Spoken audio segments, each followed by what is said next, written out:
welcome everybody. Super Sunday is here. It's RSC, and this is the Elite Playoffs. This is it for if you're in this tier. You know, this is where the action is going to be happening tonight, and we are looking forward to this one. We've got plenty of action coming up for you. And of course, joining me in a booth, I need to bring in an absolute legend. And joining me for the first series of tonight is the man himself, Danny Boy. How are you today, buddy? I'm so confused when you said the word legend. I thought Spook, Psycho, Greybeard, no, somebody with that sort of stature in the scene. But obviously you meant yourself there. I'm not a legend in the kind, but I'll be honest with you. I was absolutely miserable, and somebody said there's been a caster needs to be replaced, and somebody decided to reach out. And you know what? You've ended up with me. So my apologies onto that one. So how are you, by the way? Well, you know, you need to give yourself a bit more credit, buddy. You are indeed you are a legend, and I'm looking forward to this one because we haven't casted together, I think, or if we have, it's been way too long. So this one is going to be a good one, and I'm super stoked for this one because coming up for us we have Tigress versus Vanguards in the upper semi-finals, best of 5, and this one is going to be an interesting one on paper because, of course, Tigress coming into the playoffs here as #1 seeds they finished in top of the conference in Ignis. And they're going up against Vanguards, who are coming off the back of a 3-0 clean sweep of Fearless Bravo in the previous round that was played on Friday. And, I mean, on paper, I reckon these two teams are relatively evenly matched. So, I mean, you could correct me if I'm wrong, Danny. I don't know if you know these teams any better than I do, but it's setting up to be quite an interesting affair, I reckon.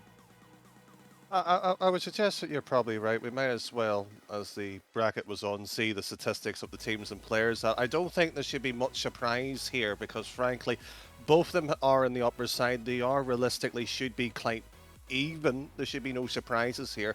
And you know me quite well, at least around the scene here. I don't care statistically because if they aren't at the top, so are first or fourth, they shouldn't be here. So, frankly, at this point in time, the numbers are on your screen. They're that close. That close. I mean, the one thing I might sort of, as a suggestion as to which way this might go, looking at the Vanguards there, they've put in a lot more saves, but at the same time, they've conceded a few more goals across the season, and maybe that might some sway in how this goes. I don't know. I mean, I'm only sort of on the back end of a very good prediction streak here. I've yet to predict the wrong team.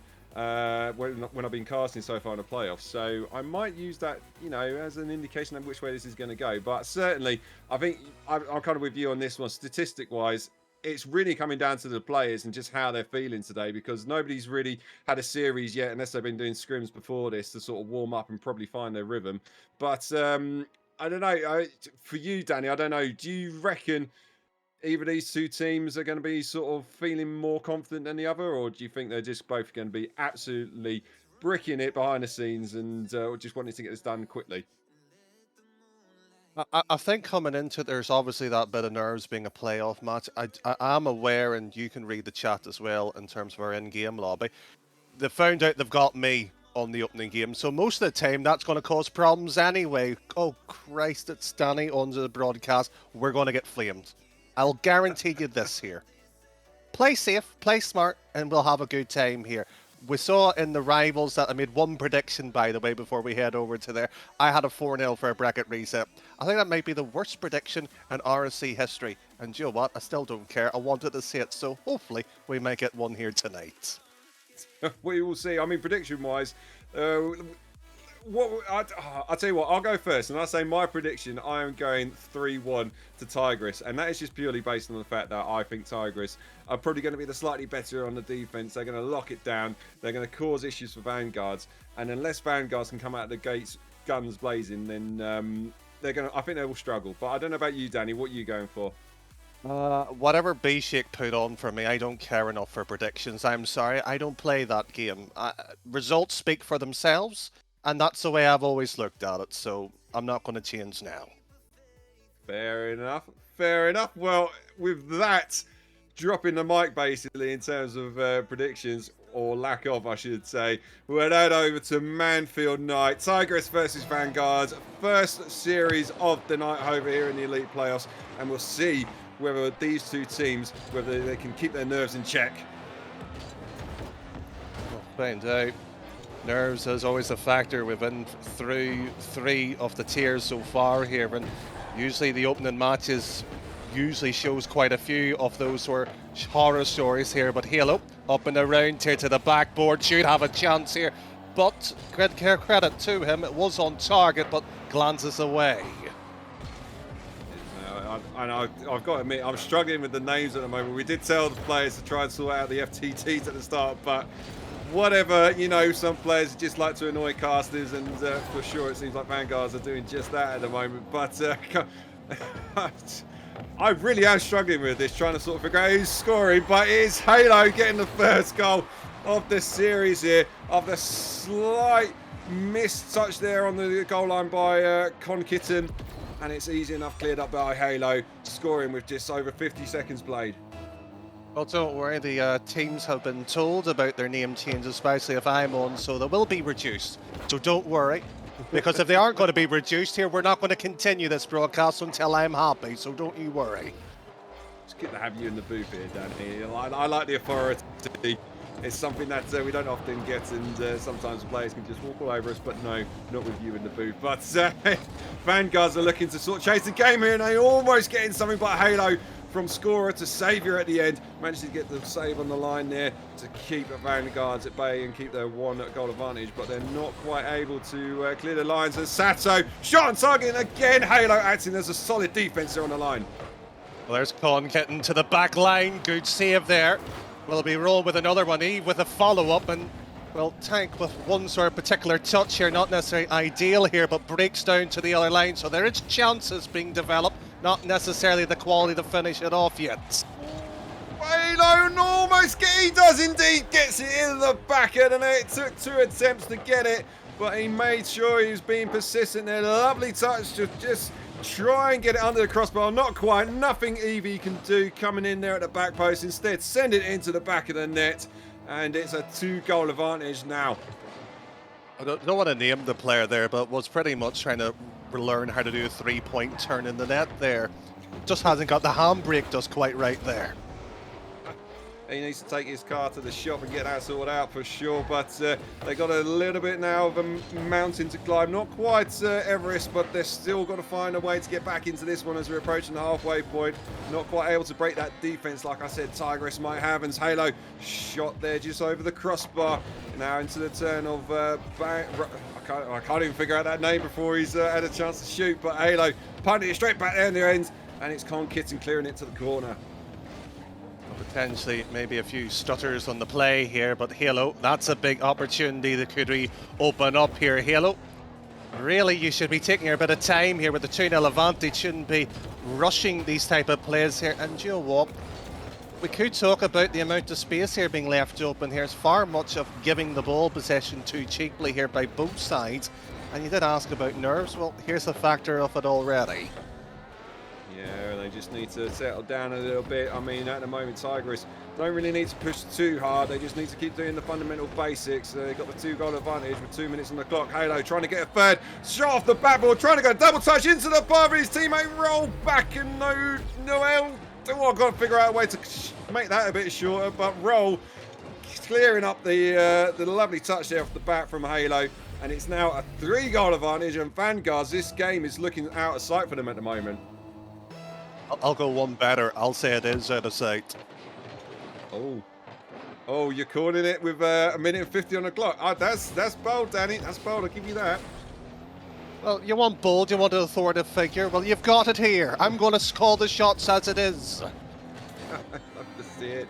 Here comes Satu. They got to find something quickly if they want to prove Danny wrong. But at the moment, they've just not got any prowess in front of goal, and the ball is now in their half, trying to clear the lines. Evie bring up left-hand side, but only as far as Tank. Just letting it run away, like you said there, Danny. Not really sort of keeping it under control, and that's easy enough. A bit of back and forth in the midfield between two teams, and so far working out for Tigress as Roll slams it into the corner. Tank a little bit unfortunately got his jump all wrong, but nothing that Vanguards do to tidy this one up.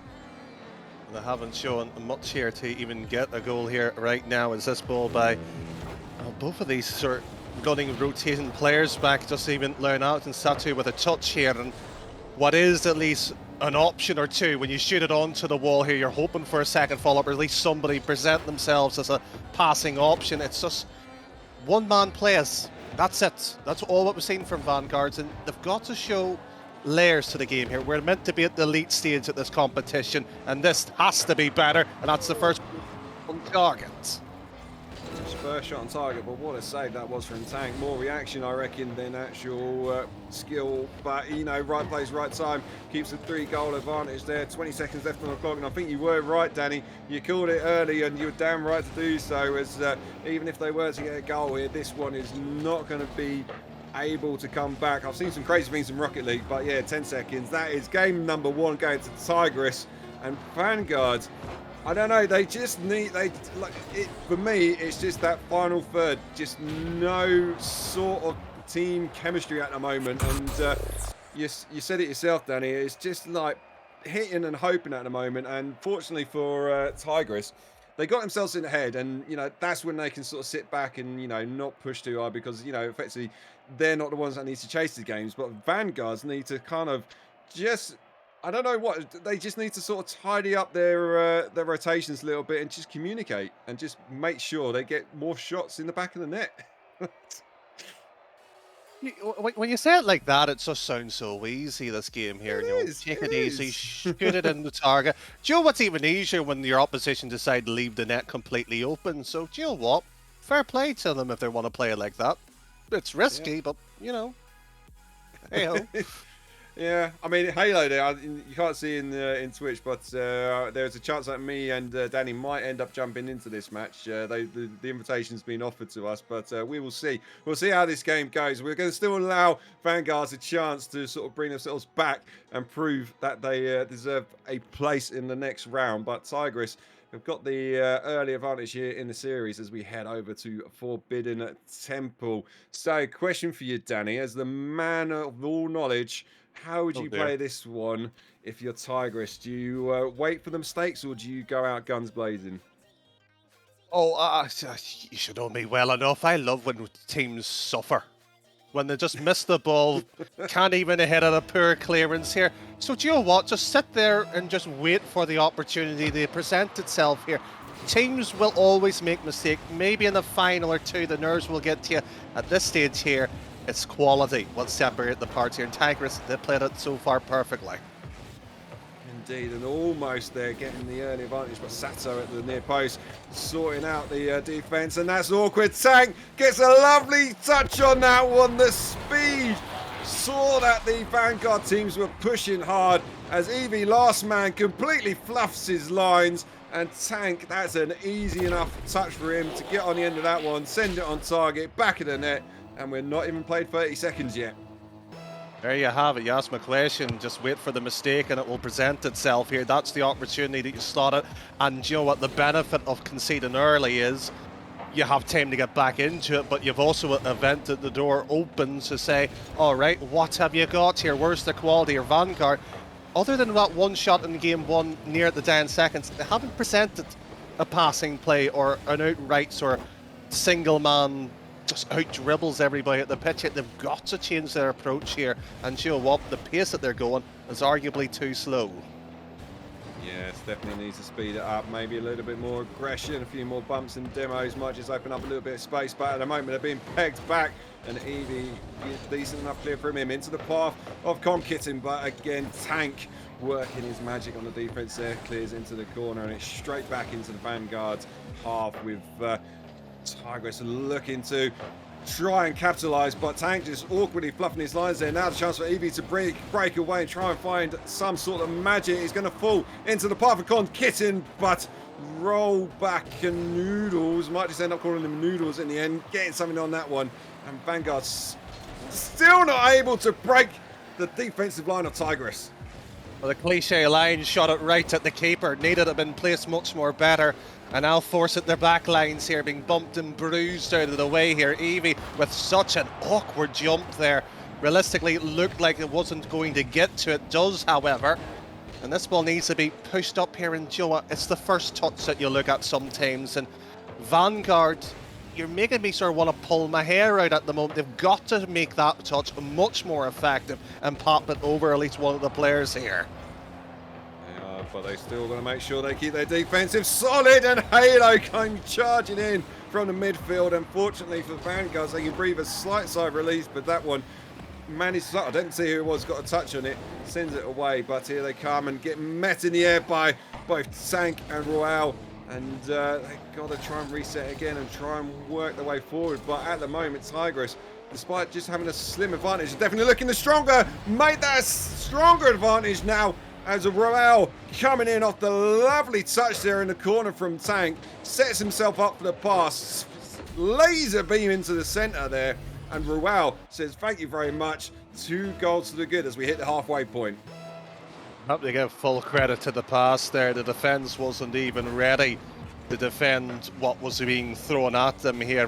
Vanguard's got a difficult enough task here to at least find a goal at this point here, and that should be the objective of Game 2, not even just to win it, just for their own mentality's sake of finding where the net is here, because we can't remember when they've scored. I think they haven't scored at all here, and put it this way, of all the times I've cast at RSC, I don't remember a team doing well in their opening match and not scoring, because they usually go out pretty quickly. If this keeps on here, they're going to have a miserable 2 rounds affair here. Yeah, it makes you wonder how they managed to get a clean sweep in the previous round there against Fearless Bravo. But yeah, like you say, not scored a goal yet. They've only had 3 shots on target so far in this match here. But Tigress, on the other hand, are definitely looking in control to take us into a series point here. But they've got to find something quickly, Vanguards, but they're not going to get it as Royale coming in for his 2nd goal of the game. Just awkward defense, I reckon, there from Vanguard. Nobody really sort of in the correct position, and as soon as that ball sort of starts bouncing around in the mid there, they would just had no chance. You're just walking around with free leaflets and just offering Vanguard a 50% discount on their first meal or something, because what on earth here was that defence here, out of position, standing there, and you see the ball right in front of you, so you're going, oh, shiny thing, I'll just watch it. Hit it! Love it. Absolutely love it. You can't put it simpler than that. They might have it here. They've listened to you, Danny. They've hit the ball. They've hit it into the back of the net with a minute on the clock. I mean, it was a scrappy goal. Lovely 50, I must say, from Satu, but slightly scrappier than they probably were hoping. But that's the first goal of the game, so we're not going to see history made here tonight with a team not being able to score in an entire series. But they've still got a minute to try and find 2 more goals. I don't reckon it's going to happen. I don't believe so either, as this one goes in for number 4. I think at this point in time, how's the weather? Is it quite nice over there? Yeah, it's not too bad. I mean, England, it's slightly warm and yeah, it's not as sunny as I hoped it'd be. But I mean, we can't get too distracted, Danny. We still got another game after this one, and who knows? Maybe Vanguard might be just teasing us with a epic comeback reverse sweep. I mean, I'm trying to stay optimistic on this one, but they just cannot seem to get their defensive positioning sorted, and fair play to Tigress, can't take it away from them. They are absolutely punishing them at the moment. And that's what champions are made of with Tigress. You sit there and you can easily sort of put your foot off the pedal and quite literally just look at it, sort of 3-0 up here, right, concede one, knock one back and then not try. Vanguard, the frustrating thing, you're playing against a side here that is now looking like the championship team, as that's another bit spewed across here. The question you've got to ask yourself is, what do we have to do? And frankly, if the answer is nothing, you've got problems.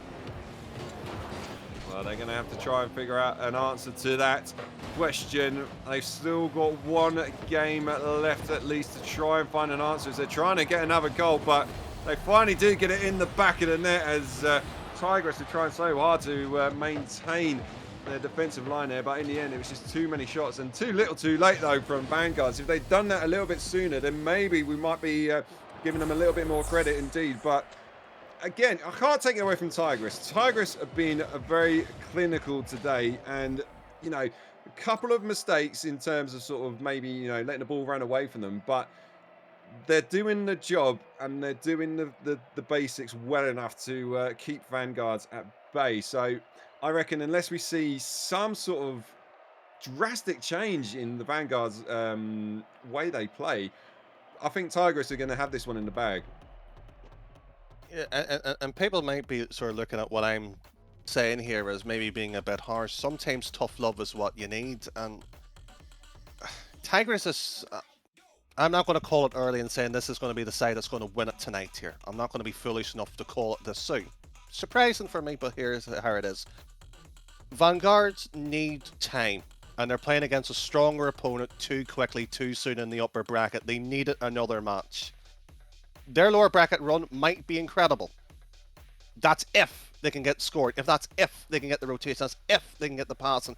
And right now, if they have a coach right now, the best thing they can do right now is just put the morale up, because it's quite easy to sulk, lose 0-3, and basically fall from the skies here. Yeah, indeed, and rightly so. They've called a timeout from Satu, who's going to hopefully give some inspirational words of wisdom, and they can sort themselves out. But definitely got a little bit of time just to sort of try and just sort of maybe set themselves down, calm themselves, and maybe just try and forget about how they've played and come and approach this third game as a completely new series, maybe, and just look to try and, I don't know, mix up. It's a difficult one, Danny. I mean, at the end of the day, we got to try and stay neutral in this one, and you know, it's. Oh, I don't. Okay, I'll try and stay neutral, whilst Danny will provide some objective feedback, shall we say? But yeah, I mean, the mental game plays such a vital part. We've seen it so often in this playoff so far. When a team, you can see when a team just isn't clicking. It's very difficult for them. You know, it's not really a case of the mechanics, because you know there's a reason why these players are in elite, despite how it might look at the moment. But the mental game is what they got to fix before they try and sort out the actual gameplay.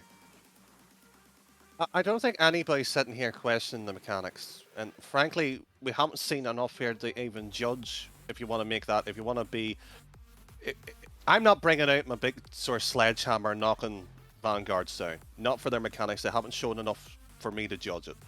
What is, however, as you said, the mental side of the game here, they need just to sit there and not concede for the first minute. Play smart, stay compact, and just keep the ball somewhat close to themselves. They don't need to gamble. They don't need to put it all in here. They've got 5 minutes.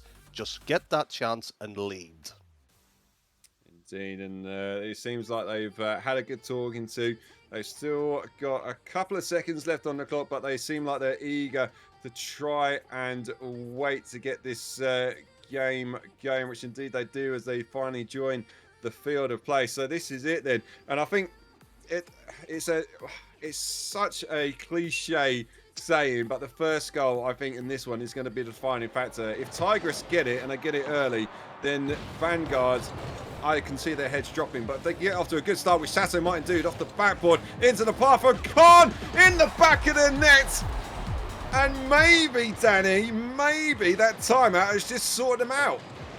It was the right time and the right call to make it in the best of 5. You probably should have scored it at 1-0, but you have to do something. You have to adjust.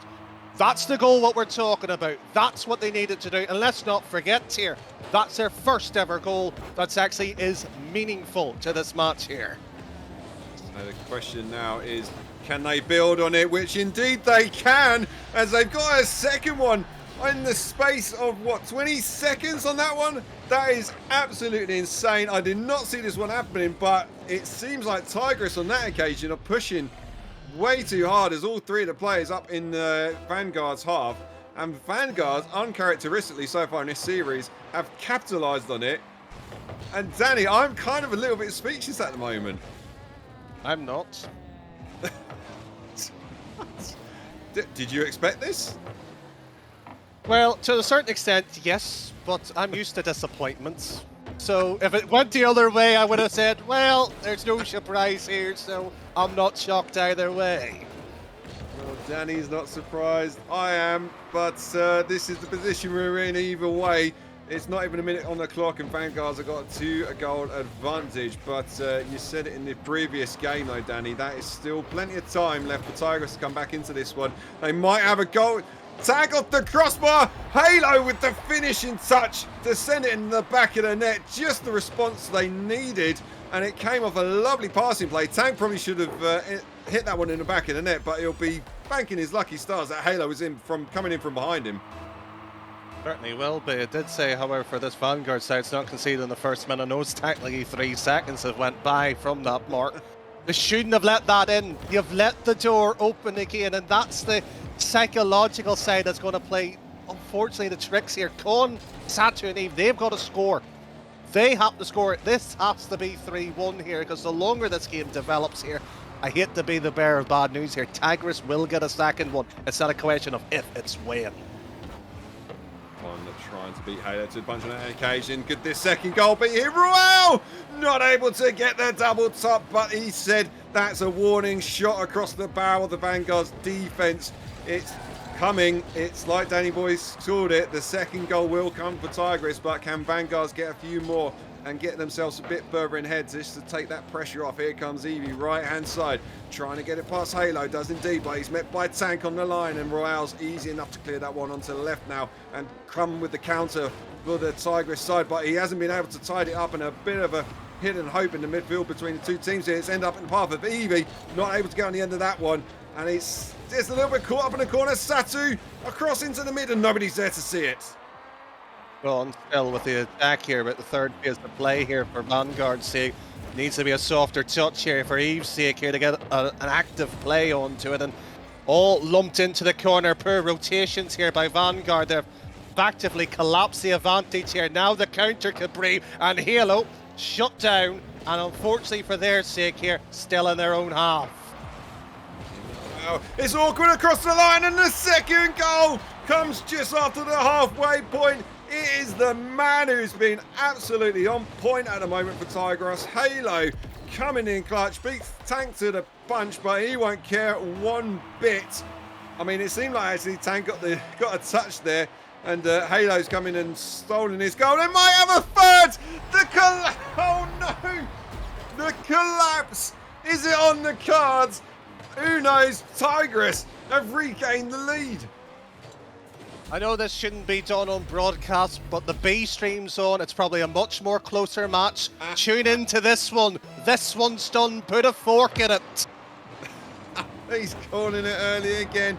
And yeah, that's got to be an absolutely devastating blow for Vanguards. But 2 minutes on the clock.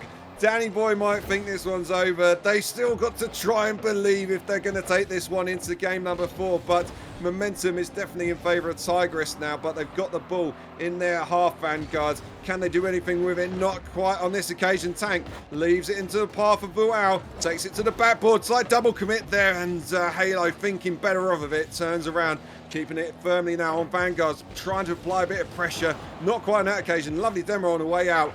But at the moment, Vanguards are struggling to try and regain that momentum they had early doors. Well, the game management has been near enough all wrong since the 2-0 advantage. Not saying that I'm always right, but you can just see the writing on the wall the way this game has been going. And that will be goal number 4. And I would just hear the slight violin being played here.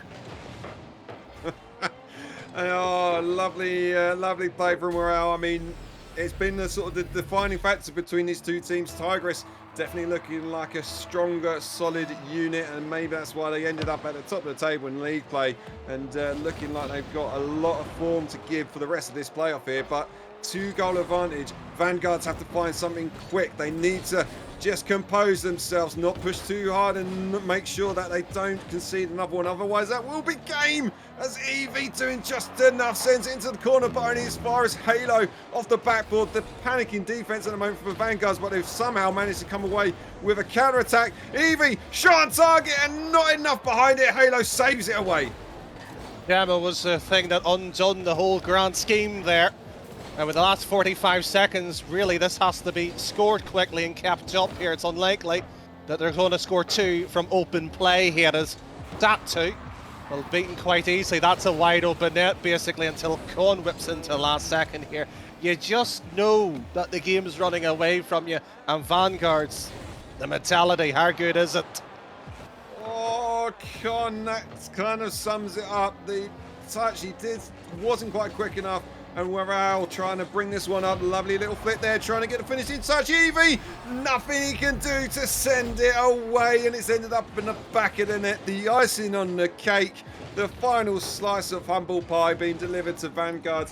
And that is pretty much going to be it for their run here in the upper bracket. They're not out of it yet. They will be heading down into the lower bracket to play in the lower quarterfinals a bit later on.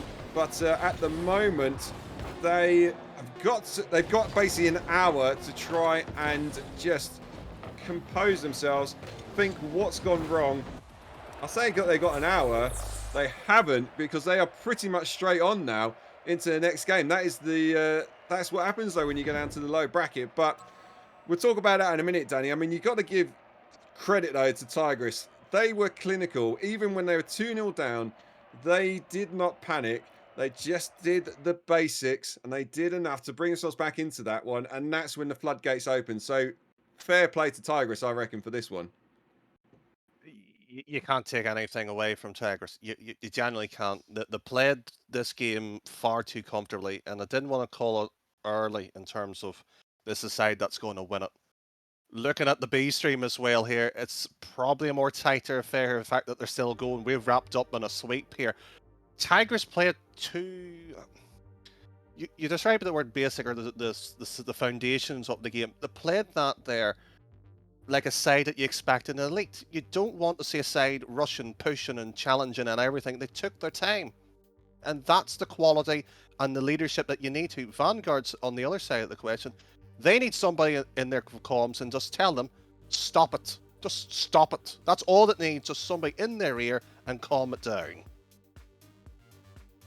Yeah, couldn't have said it better myself. I mean, you're on. You're completely got that one right, and they're going to have to do something quick. And it was interesting as well. There we go. I was about to say I would have been interested to see who actually ended up as the series MVP, because I think certainly you're talking about having sort of a clutch player. And for me, Halo, I don't know if he is going to get the series MVP or not, but he seemed like he was the consistent threat throughout the Tigris side, in which indeed he was. You can see there, it's he just seems to be all over the place. He put in the clutch saves when needed. He got some goals in, got a few assists, and it just was lacking. That clinical player that in the Vanguard's team just wasn't there at the moment. Not to say that they won't have that in the next series that they got to play, but one of them has got to step up to the plate, and they are going up potentially against either it's Kotal or Zulu, which is going to be a tough game. Is it? I can't see. I'm losing my eyesight.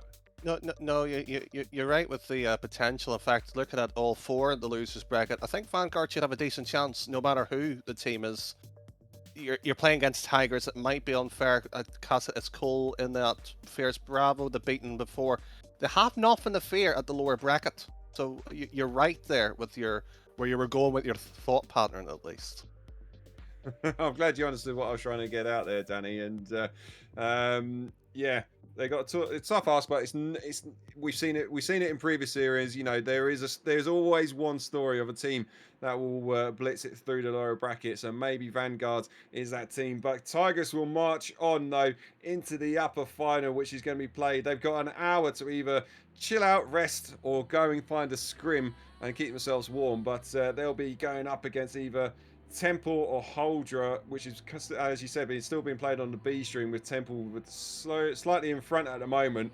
So that will be an interesting one to see how that one develops. But yeah, I'm trying. I'm trying basically, Dan. I'm trying to pad time at the moment because we have finished a little bit earlier than expected. But Well, it's been a good game though, I think. It has been. I'm actually going to throw in here because people don't think I'll throw compliments, but I'll slightly disagree with you with a compliment to one of the players here. I think actually Roll Noodles actually was probably more deserving of the MVP there, in my opinion.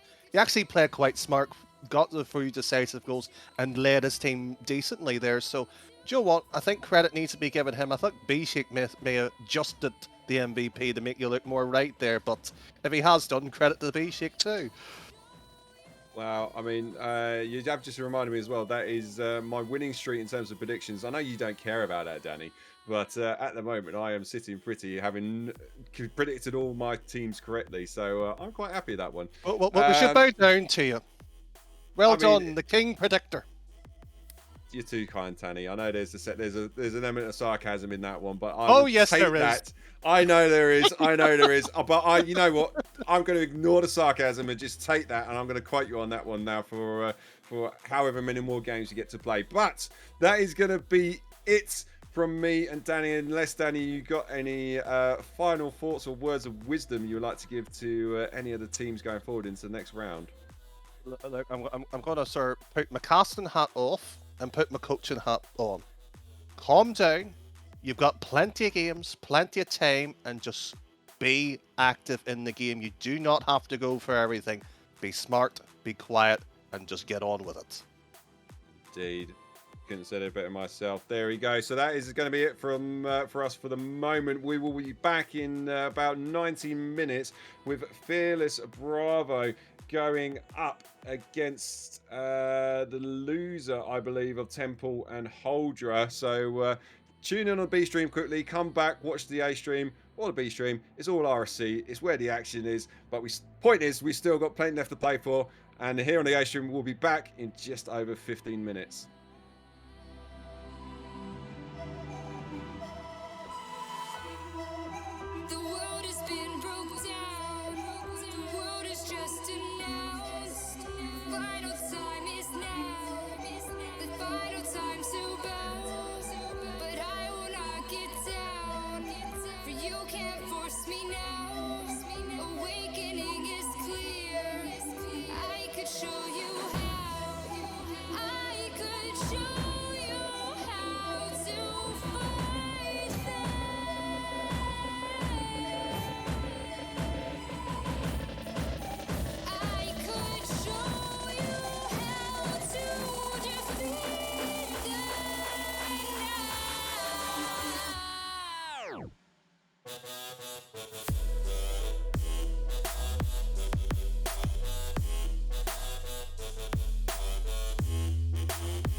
Back to the sound.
to the sound.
We stand together, united as one. Forward on we go, facing friend and foe. We will know what it is. We have not time for that. If we make mistakes, we are lost. We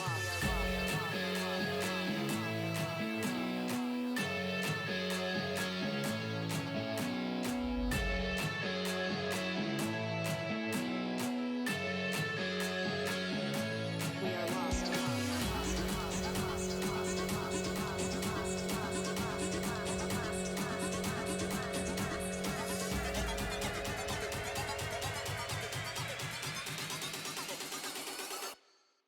We are lost.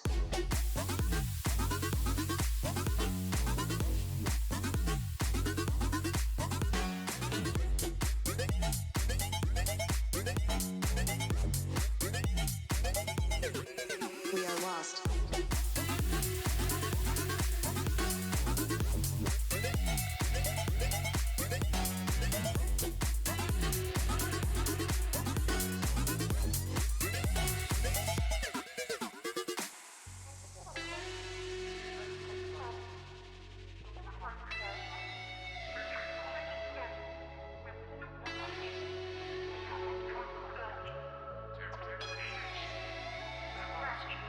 We stand together, united as one. Forward on we go, facing friend and foe. We will know what it is. We have not time for that.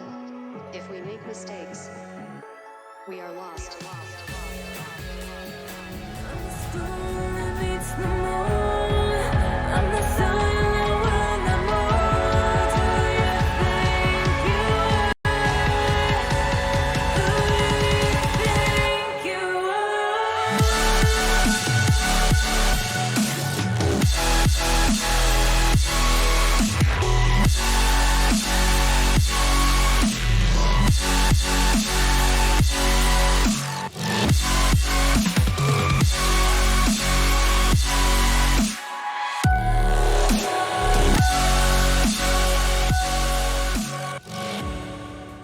Good evening, one and all, and welcome back to the RSC EU Season 12 Elite Playoffs. We find ourselves now in the lower quarter final. My name is Vector, alongside me, the venerable, fantastic Danny Boy. It's been a while since we've been in the booth together, Danny, but I'm so glad we are once more for this incredible matchup in the Elite Playoffs. Well, it's always a pleasure to share somebody as esteemed as yourself, Vector, with the Odyssey community too. So this will be a belter between us. And I just heard rumours with B shaking our ears saying there's no players left. I think we should just have an hour just talking to ourselves here and forget them. Yeah, let's just have a long chat. Turn this into a podcast is the essential nature of it. What would be the topic of discussion for this podcast? Oh, I don't know. We could talk about disappointment, but we'll be here forever. So I don't think the hour will be filled in that. There's not enough room on the tape for that discussion as it stands. So hopefully we will get players in the lobby and we'll be able to discuss it going on to the individual player stats and the team stats as well. If our wonderful producer B-Shake would like to do so, because I was going to make notes about this series, but then I got dragged into the upper what's it called, semi-final. Upper semi-final. That's the word that I was talking about. Yeah, finding those words, and I didn't have time to do it. But thankfully, I am casting the exact same team that I just did. Temple pushed Huldra here down to the lower quarter final. And Fearless Bravo currently on a winning streak. They just beat Deception 3-1 in the lower round 1. So 1 on a win, 1 on a loss. Hard to call it in my eyes. Huldra, they did well enough in the upper final to give us a glimpse of what they're capable of, but they very much got controlled by Temple in that series. I don't think it was a domination necessarily, but they find themselves down here with that second life spent, and Fearless Bravo all too happy to take the next one as well. Well, potentially so as well, and with all those statistics, what we've seen flash on our screens there from the teams and the player statistics, I think you should be no surprise, Vector. I don't give a care about these because they're from league play. They look nice, they're shiny, and it gives us an indication. And we can make notes up, but some teams we just rip them apart because you know it yourself. We've played playoffs.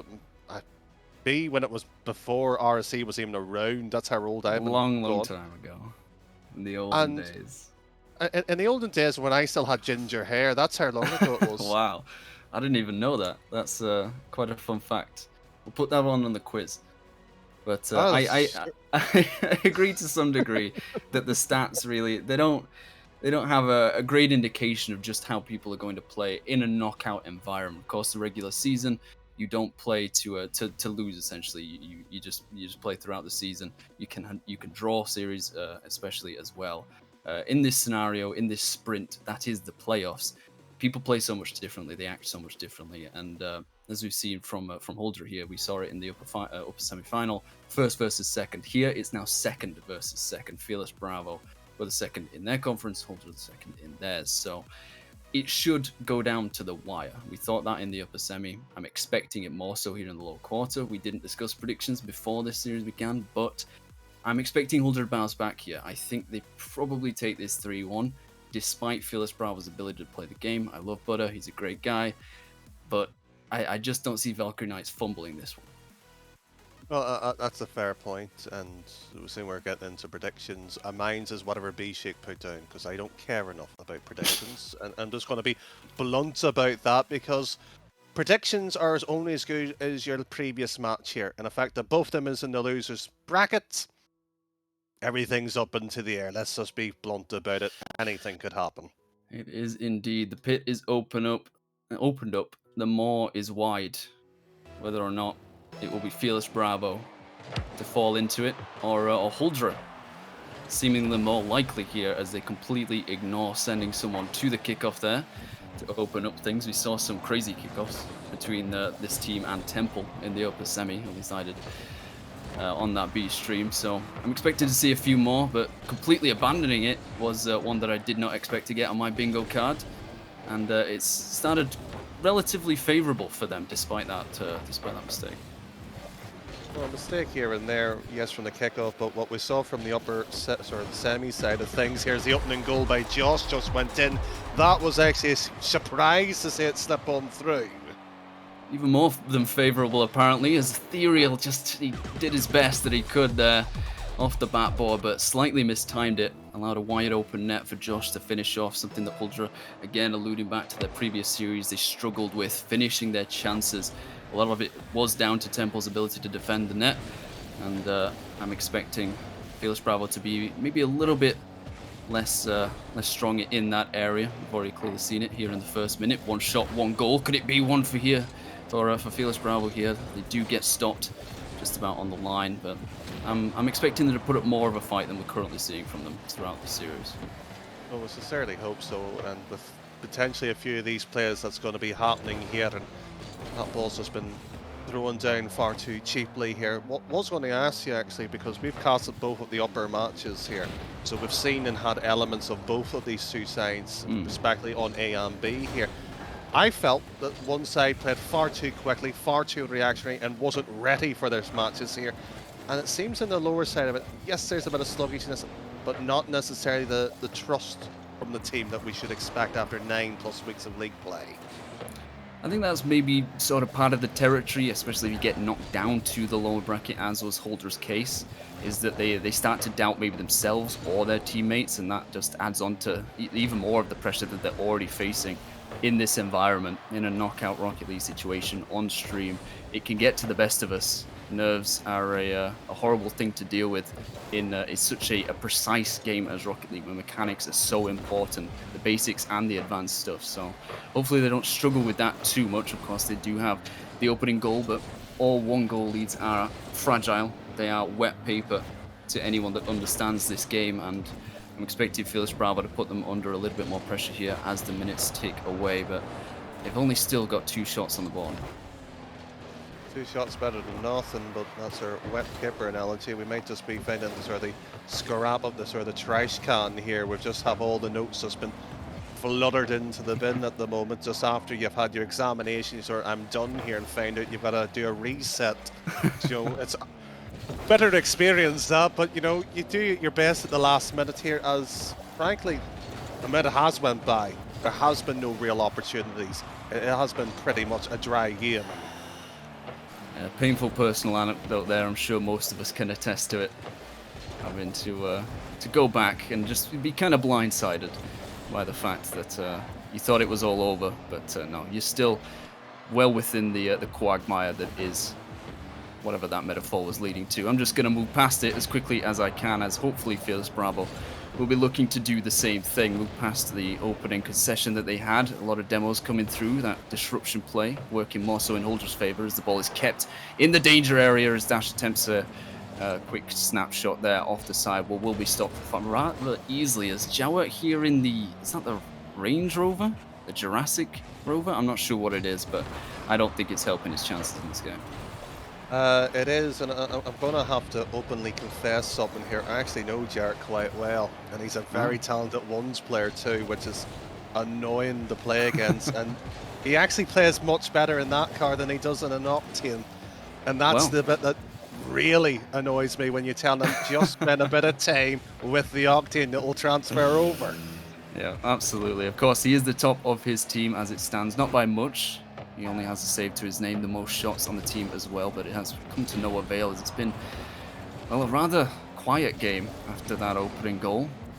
Here in the final minute, we see Bondard pick it up in his own corner with a full tank as well. We'll get 50'd out of the play. Bryn to try and disrupt the first man, but it doesn't matter because neither of his teammates wanted to commit.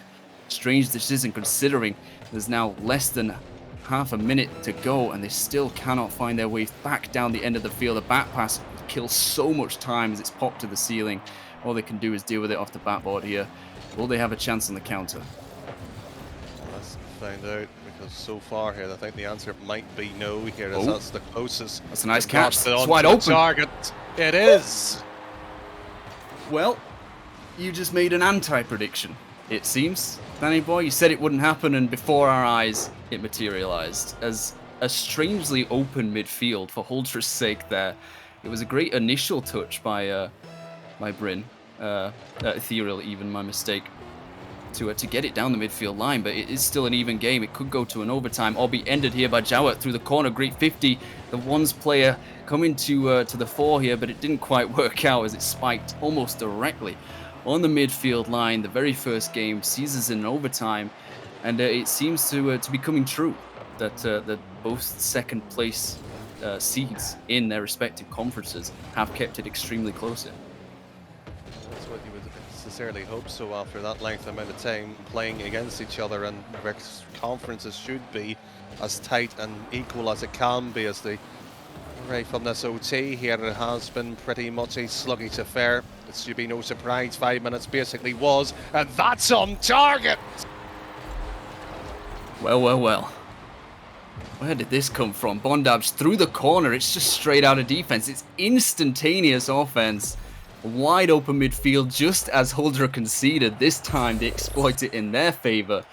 And Valkyrie Knights take game one in the overtime. That was a kind of a surprising way to end it. I really thought Felix Bravo found something there, found a pin to hold on to on the mountain that they're climbing right now. But it didn't seem to matter. They fell. Not completely, of course. It is only the opening game. Still a couple lives left. Just have to see if they bounce back or not. But they gave themselves a chance coming back into that game with the overtime. It took a long time for them to find their way through. And they, I hesitate to say they got gifted it, but it was a relatively simple chance for them to finish. And you really wonder if that was necessarily deserved. course, by the result of the game, it didn't really matter whether they deserved it or not. They lost it out, but still extremely even on the stat sheet. And I'm expecting to see them put up more of a fight in these next few games. I like it close, but we want to see more mechanics. We want to see more flair, and right now it doesn't feel like it's going that route. It has pretty much everything sort of just having a meal and you've just had plain potatoes or just rice. Yeah. We want flavour. We want that sort of explosion onto the pitch here. And you're right. I don't want to say the match has been boring because these are the type of games I personally prefer. But these should have just something a little bit more oomph to it. And they're not feel like they're fighting for survival either, which is arguably a good thing, but they're not playing sort of tooth and nail here for every ball like their life depends on it. It was generally pedestrian in the opener, but you can expect to see that out the gate. Sometimes teams just need a little bit of time to warm up, and of course, Huldr's confidence was knocked going into this series. Fearless Bravo should have been on the up, but they struggled to find their footing on the opening game, but hopefully for their sake on Forbidden Temple here we can see a little bit more resilience, a little bit more desperation, for lack of a better word. As they push forward here, Bryn is forced to stay back, make sure that he doesn't get exploited on the counter, does well. And get the boost here as a added bonus, able to take it past Bondab but loses possession, so it's just left to dash through the corner. Ethereal in great time can get to this, but it's easy enough for Josh to clear it out and sort of reset the scales here. What was slightly a bit worrisome there was Jarrett was on the wall here. It was a poor misread of the situation here. Decent 50 as Dice moves in. Josh, not necessarily the full threat on target here, so maybe a play down the upper end here. And you know what here? There is a chance developing here. And Dice, what can you do with this ball? Oh, not quite enough, unfortunately, for their sake. Relatively free clear for Huldra, but it's going to end in a completely against the run of play counter here from Bryn. I mean, I thought it was all but over for Fearless Bravo's offense there, but it's just pushed to the wall. Somehow Bryn reads it, and then it's just a wide open back line, a net that I think Huldra didn't expect to need to defend so soon after the clearance. But they have been punished for that mistake. Fearless Bravo opened the scoring once more as a neutral kickoff. Two second players missed that one as Dash has had to go back towards his own net to prevent a second goal for Fearless Bravo. And it's shades of the first game, I've got to say, in terms of the plays that are occurring, but all plaudits to Fearless Bravo to manage to take the lead once again. There's a few gradients onto this one here. The dials have somewhat swap and change here, but at least the goal will maybe get something moving. And that should have been buried, and it shouldn't have bobbled the way it has. And you know what, Fearless Bravo, what is slightly a bit concerning here is they haven't got this one away so cleanly. Could not have asked for more space on the edge of the box there. Free as a bird. Nice passing play, does open up, but they still can't find their way through. Certainly two opportunities that you'd expect to see finished in Elite. Maybe they just got a bit of the jitters and struggling to find their way through here. Now halfway through the game, Fearless Bravo still in control, but as we said in the opener, fragile leads can be broken so easily as it was. Huldra managed to take one back, get the overtime, and then get the win, of course, as well. Fearless Bravo on the back foot here, despite being in the lead. Shower tries to get it past another, ends up passing it, in fact, to Ethereal through the corner. Can they find another? Is it going to work out? Are they going to disrupt it enough? No, it was just a little bit of chaos. It seems to have worked in Huldra's favour. A bit of chaos, not necessarily the wrong thing to ask for every so often, but as long as it's disciplined, and it has been for either side not to concede. But again, for Fearless Bravo's sake, you just sense that you have to grab a goal here because there is something knocking pretty much too quickly. Didn't even need it. Didn't get the reset here, Josh, but I don't think the opponent knew that. I think they assumed they got something, went for the in and out save there, Ethereal. He was in an awful position. He knew that he was getting bared down upon by two players, and it actually ended up being a fake that allowed Bondab through to get that equalizer once again. Deja vu. In reference to the first game, the equalizer from Huldra. They're trying to get ahead of the play once more. Don't want an overtime this time. They don't want to risk it. They want to put this one to bed. They want to get through it just as quickly as they can. It's Ethereal with an attempt at a musty. Still had control of the ball. Wasn't quite what he was hoping for, I'm sure. Wolves are doing well to try and consolidate their control here of their half of the field. With a third man challenge realistically.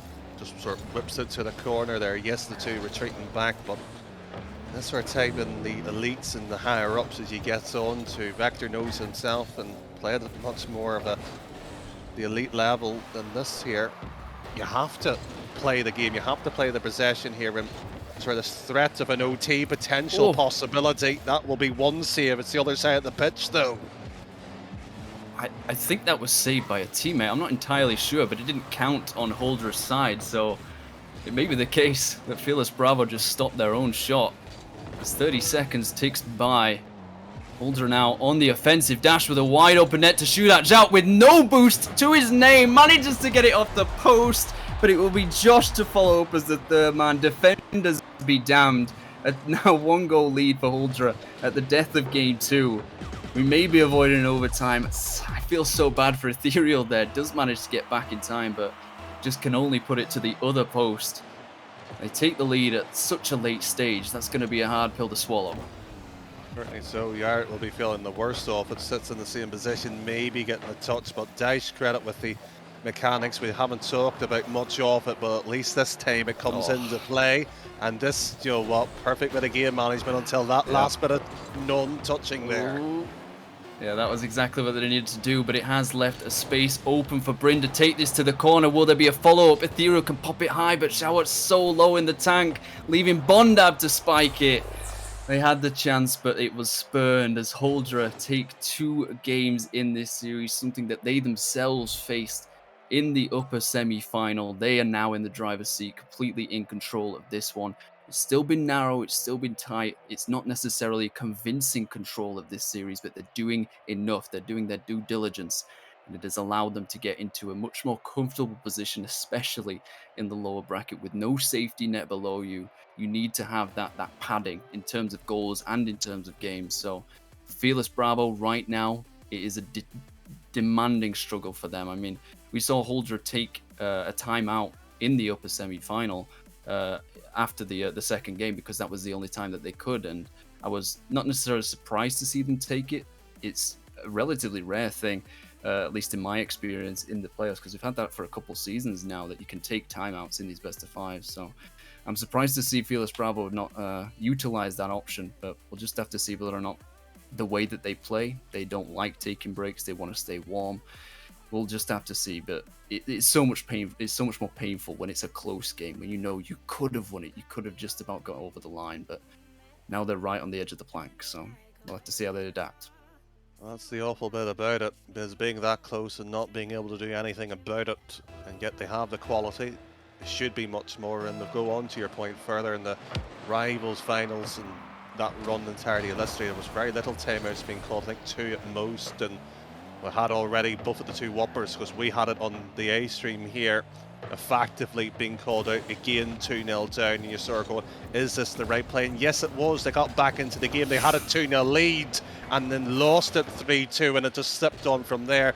At that point, already being put under the quash. Oh, beautiful effort there from Josh. Not quite the angle of approach that he was hoping for us from that double tap, but it made the defender sweat, no doubt about it, as Dash all the way back from his own backboard will get the 50. Josh committed as well. That might have been the wrong decision, but somehow he manages to sneak back around the other side of the ball. This is an incredibly tight hairpin turn. It gets the control and the touch over the defender. Incredible pivot there from Josh, it seemed like. From a double commit to a finish like that, that's exactly what Holdra need to consolidate their control of this series.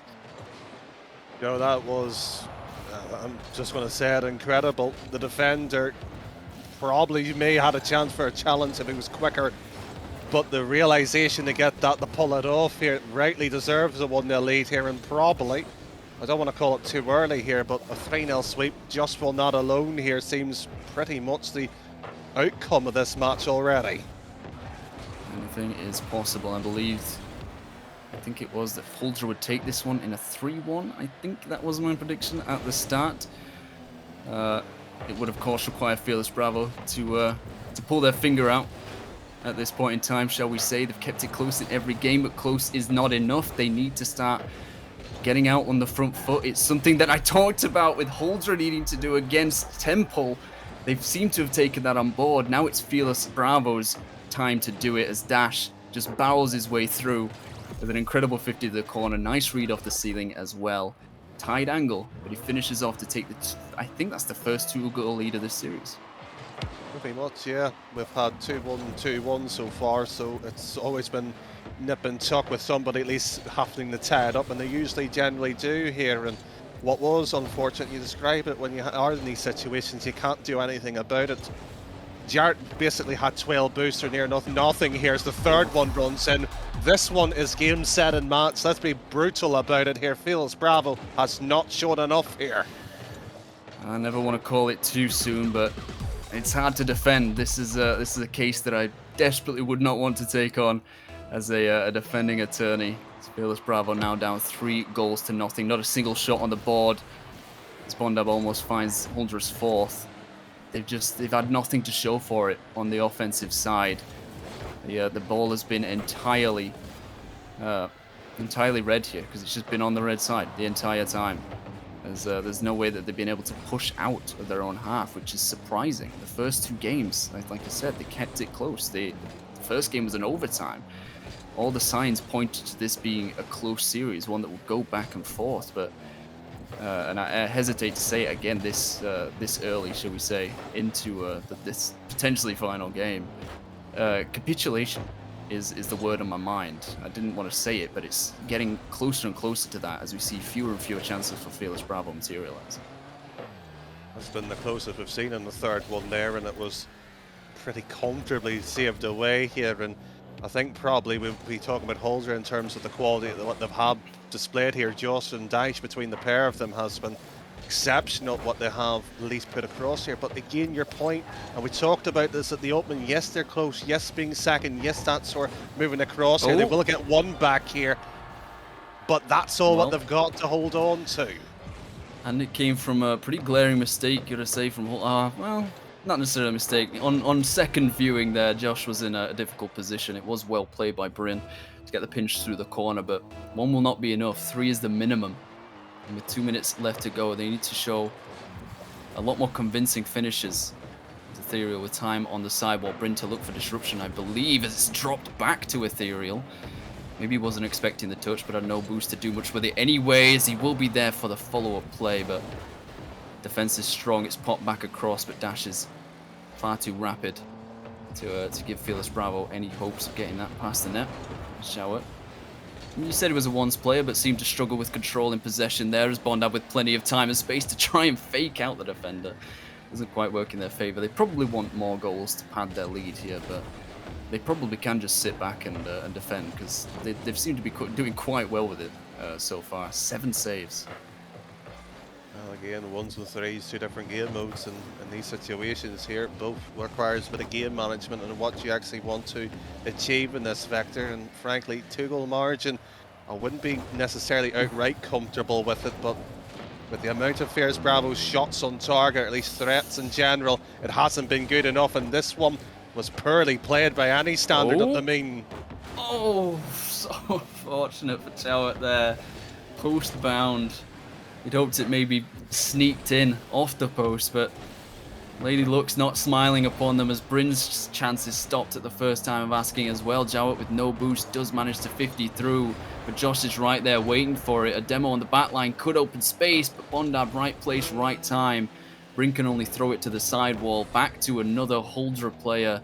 And once more, we're at the blue backboard. Can they clear it out far enough? That's a wide open net if they can get the shot across, but Dash was just back in time, as all they need to do is make sure they don't concede any silly goals. This one to the backboard, well defended. I was hoping to see someone up there, and it was as I expected. As the seconds tick away, so do Fearless Bravo's hopes of any sort of redemption here. They will be out of the elite playoffs at the hands of the Valkyrie Knights Huldra elite team. That was I mean, a struggle to watch by the end. You said it yourself. They got one back, but it was just it felt so easy to see by probably the 2 minute mark that they just didn't have the fight anymore. They didn't have the determination to get back into that series. They were losing a lot more 50s than they were winning, and despite the fact they had more presence on the other side of the field on Holdra's side, it never necessarily felt like they not wanted it, but just could do much with it. They got into those positions with like surprised to find themselves there, and they just could not find any sort of way through. And it's unfortunate to see them go, but that is just the way that it goes. Uldra take down the other second seed, the other conference, and what a way to do it in a 3-0 sweep. Congratulations to them. That's a massive congratulations to them, and they played probably a reasonably smart game in the third one. Their lower bracket run should have at least a bit of hope onto it, Vector. Well, we'll add on to it. It's probably from that OT from the opening game is where Fierce Bravo actually lost it mentally. They got themselves into a reasonable position, didn't convert second time of asking game 2. That's a rough one, but for them, the season's over. They can forget about it, move on, sign up next season, and try have another go at it. For the rest of the teams still at this competition, they've just got to realise that everything's still within their hands here. It certainly is, as we do not currently know the next opponent for Huldra here in the lower bracket as it stands. It's Kotal are 2-0 up on Vanguards. It was quite a miracle run that they made through the play-ins at the start of back on Thursday.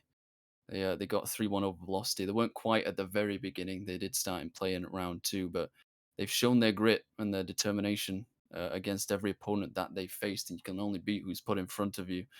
They've taken down the Momentum team, Shaman Esports, and it's looking like they're going to be taking Fort Template down as well. So we'll have to see how that goes. But of course, there will be an upper final to get through after that one to determine who goes to the lower final and lower semi-final even. No, the lower final, what we're talking about, and the grand final. Temple versus Tigris will be coming up in about half an hour. This one ended quicker than I expected, I've got to be honest, Danny, but there was some interesting parts, some good plays.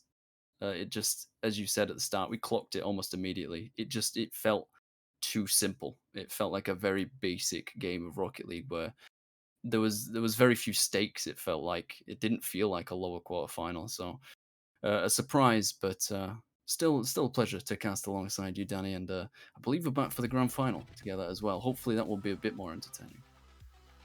I think you'd be slightly wrong on that one if I Am I? recall correctly.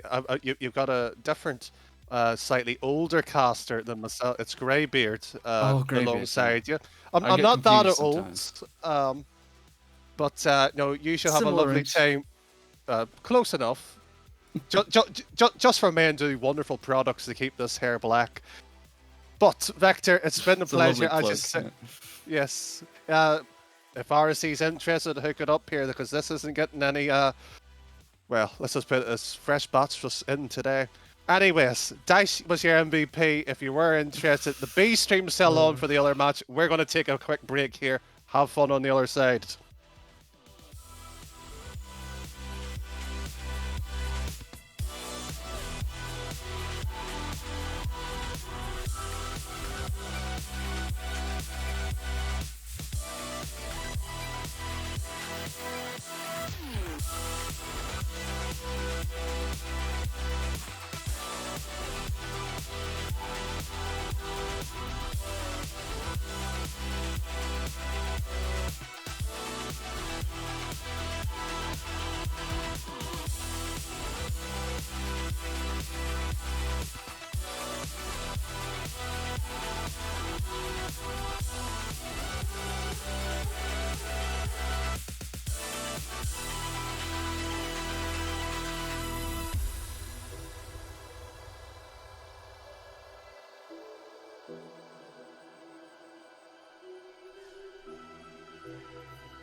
They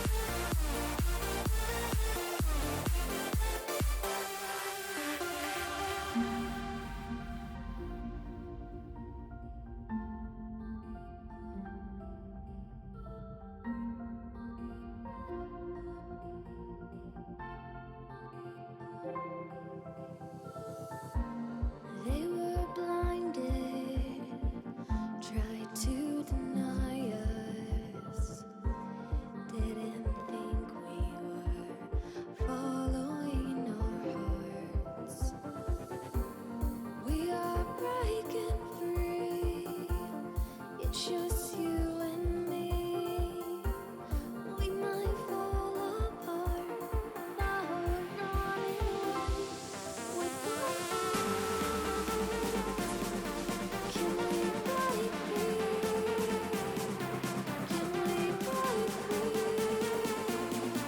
Can we break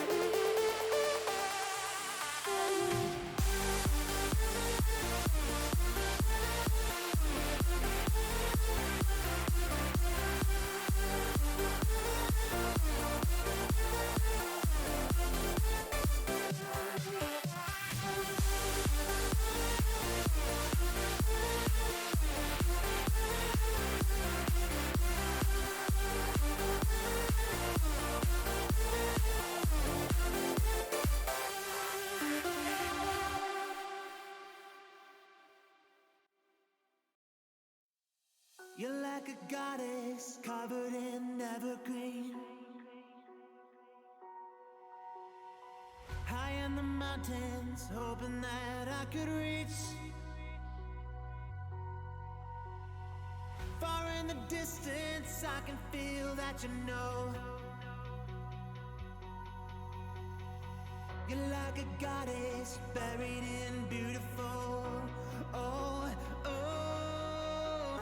How'd you ever get this holy? I think I need someone like you to show me. How'd you ever get this holy? I think I need someone like you. Yeah, heaven knows I've been healing slow. Take me by the hand and show me how to hold a heart like you, holy. So holy, so holy. Take me by the hand and show me how to hold a heart like you, holy.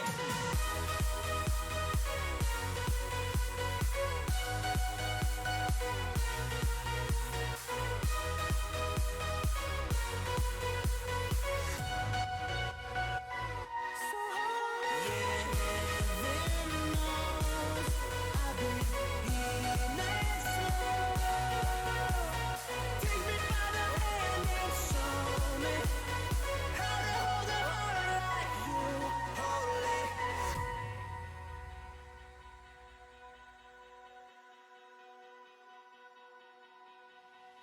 You're like an angel high above over me. Under your halo, I escape heavenly. Far in the distance, I can see that you show. The gates of Eden, basking in everglow. Oh, oh. How'd you ever get this holy? I think I need someone like you to show me. How'd you ever get this holy? I think I need someone like you. Yeah, heaven knows I've been healing slow.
empty hearts and neon lights. They're playing with my mind. Gotta get out of here tonight. Oh, I wanna run off and fly. And I'll tell myself it's fine to be alone. Just to find somewhere that finally feels like home. Oh, oh, oh. I hate all this overthinking. Oh, oh, oh, oh. The more I swim, the more I'm sinking. Take me to a world of silver. No more heartbreaks, tears, painkillers. Take me somewhere unfamiliar. Bring me back to where we started out. Get me out of now. To where we started out. Get me out of now. To where we started out. La la la la la. Oh, oh. Get me out of broken hearts and starting fights. Turning truth to lies. Gotta get up, stop wasting time. Yeah, I wanna run off and fly. And I'll tell myself it's fine to be alone. Just to find somewhere that finally feels like home. Oh, oh, oh. I hate all this overthinking. Oh, oh, oh, oh. The more I swim, the more I'm sinking. Take me to a world of silver. No more heartbreaks, tears, painkillers. Take me somewhere unfamiliar. Bring me back to where we started out. Get me out of now. To where we started out. The storm beats the moon. I'm the sun, I will not move. Do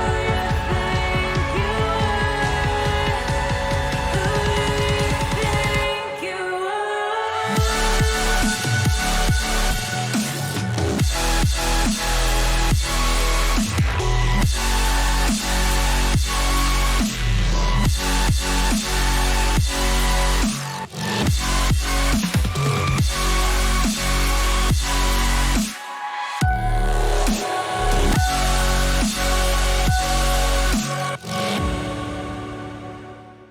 Ladies and gentlemen, welcome back to the RSC. It is, of course, the season 12, the elite upper final that you have drawn us into at this current juncture of the bracket here. And I am joined with one half of the love couple because B-Shake is currently at the background and Mel, well, you seem to be having a bickering argument behind the background there. So how are you? I'm fine. I'm gonna say that I won the argument because no one can hear the fact that whatever B-Shake says, they can't hear it. So I'm gonna say I won the argument. So I'm feeling good. But I mean, it's looking to be a good night of matches all round, and looking to be a good match for us on stream here at the moment.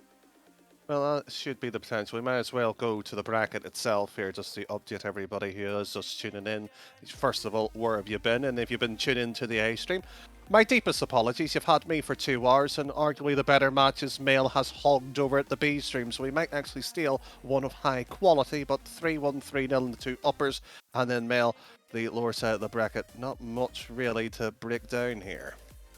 I was about to say, there's a couple of game 5s. I've just personally come from the It's Total versus Vanguard's 3-2 loss. Gonna be honest, an impressive series all round. Ended up being a reverse sweep, so there's high hopes for at least this match here on the A stream. Maybe not to be a reverse sweep for either team, but at least a close matchup I'm hoping for. Even though, when we get to predictions, I haven't predicted it to be a super close matchup. I'm hoping for a close matchup here. Right, well, from the bracket to the statistics, and let's see if my opinion's going to change with statistics. Nope, they're completely useless, Mel. So, how do you feel about these? I mean, it's gonna be some. At the start, I'd say they are such close teams all around. Like you said, they're gonna be scary to go against. The Temple defense, from what I've seen today, is either incredibly good or incredibly lucky. I mean, still not 100% sure which, but depending on whether the Tigris half can actually beat that defense, I think that is what this entire series is going to come down to here. Yeah, that is going to be interesting. So the player statistics will come up here. There will be a few chances here, and I might as well ask you quite openly here: is there anybody we should be looking out for here? Because I think a few players might look at the likes of Wolfie and Sarna, wonder, will this player step up here, or will Noodles effectively do likewise here? There's a few potential avenues where we could look down here.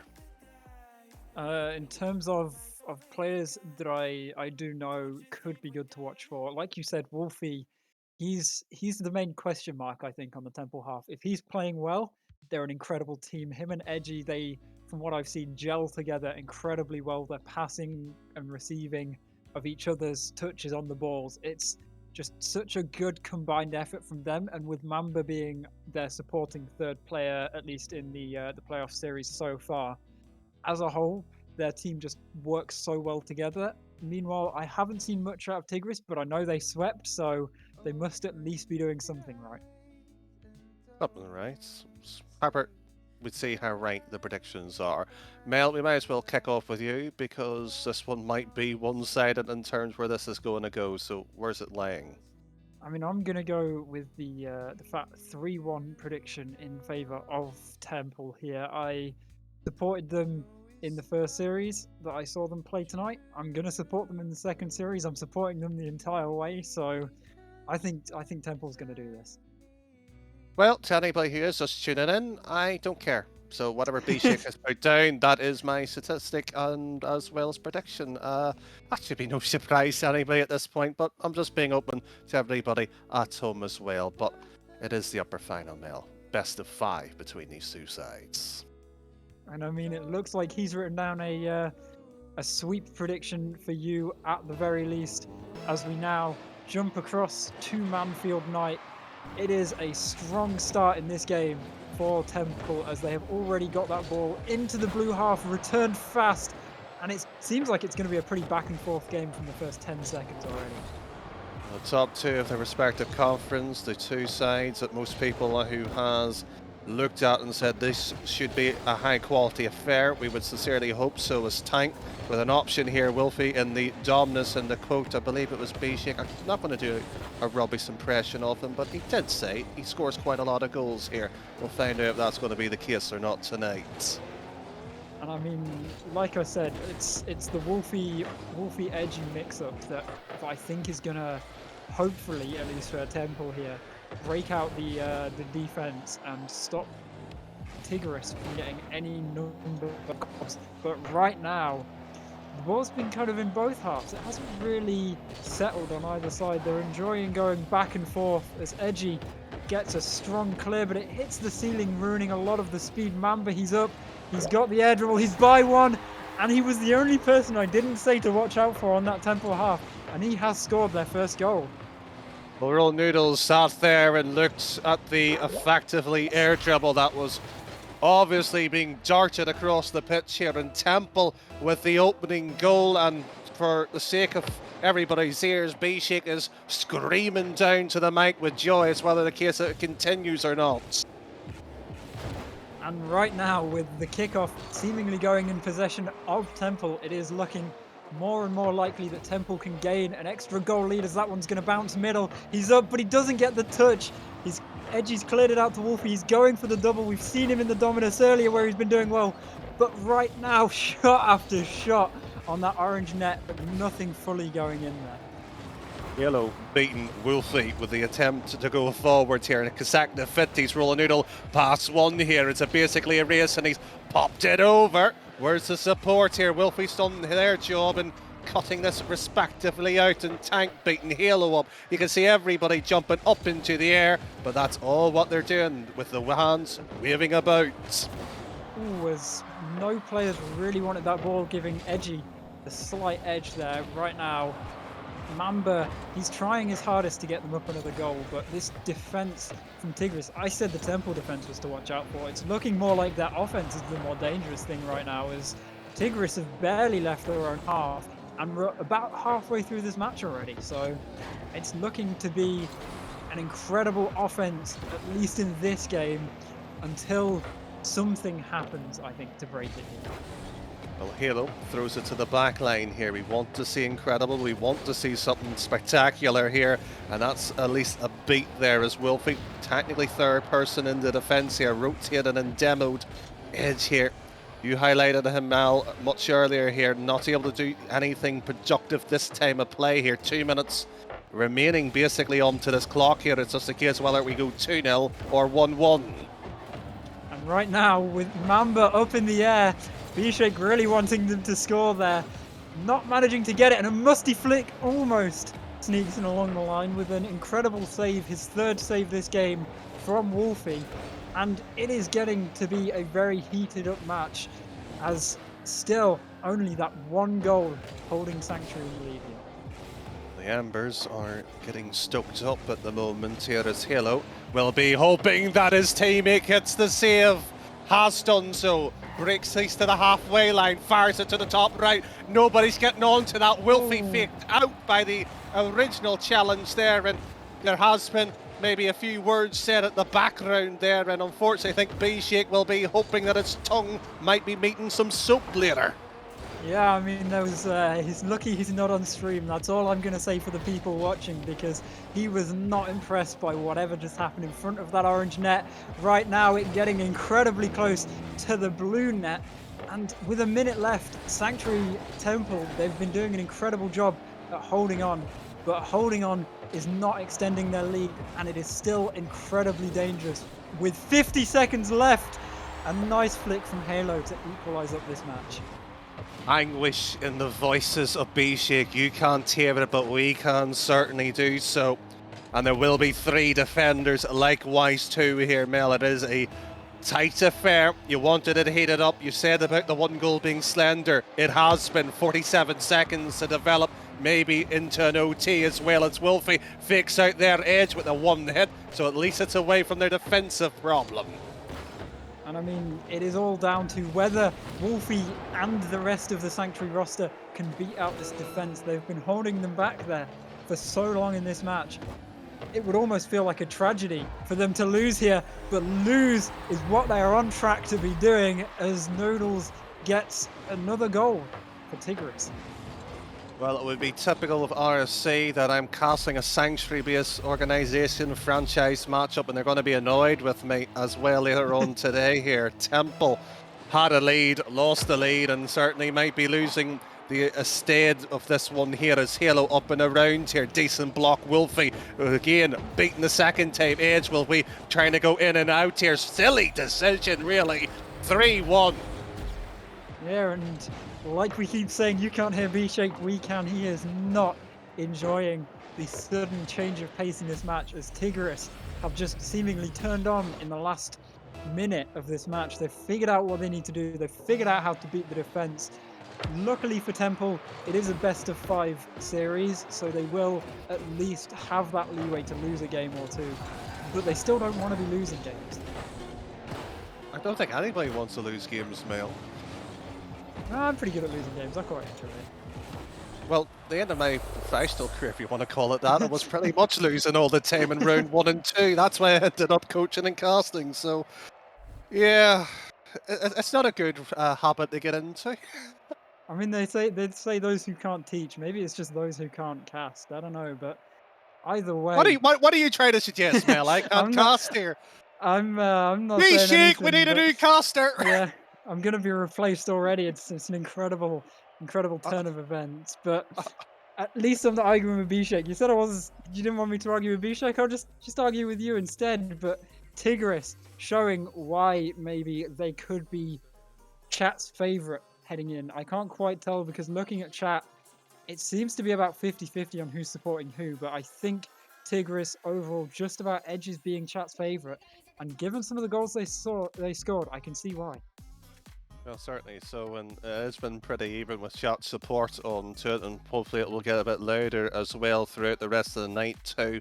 But Mel, I'll happily take an argument with anybody. You're more than welcome to have a go. But if anybody's going to be replaced in this broadcast, it's sadly going to be myself here. But for Temple's sake, they've got to get an improvement here. Yes, maybe a word or two from a coach, maybe even B-Shake crying in the ear. That might be an inspiring.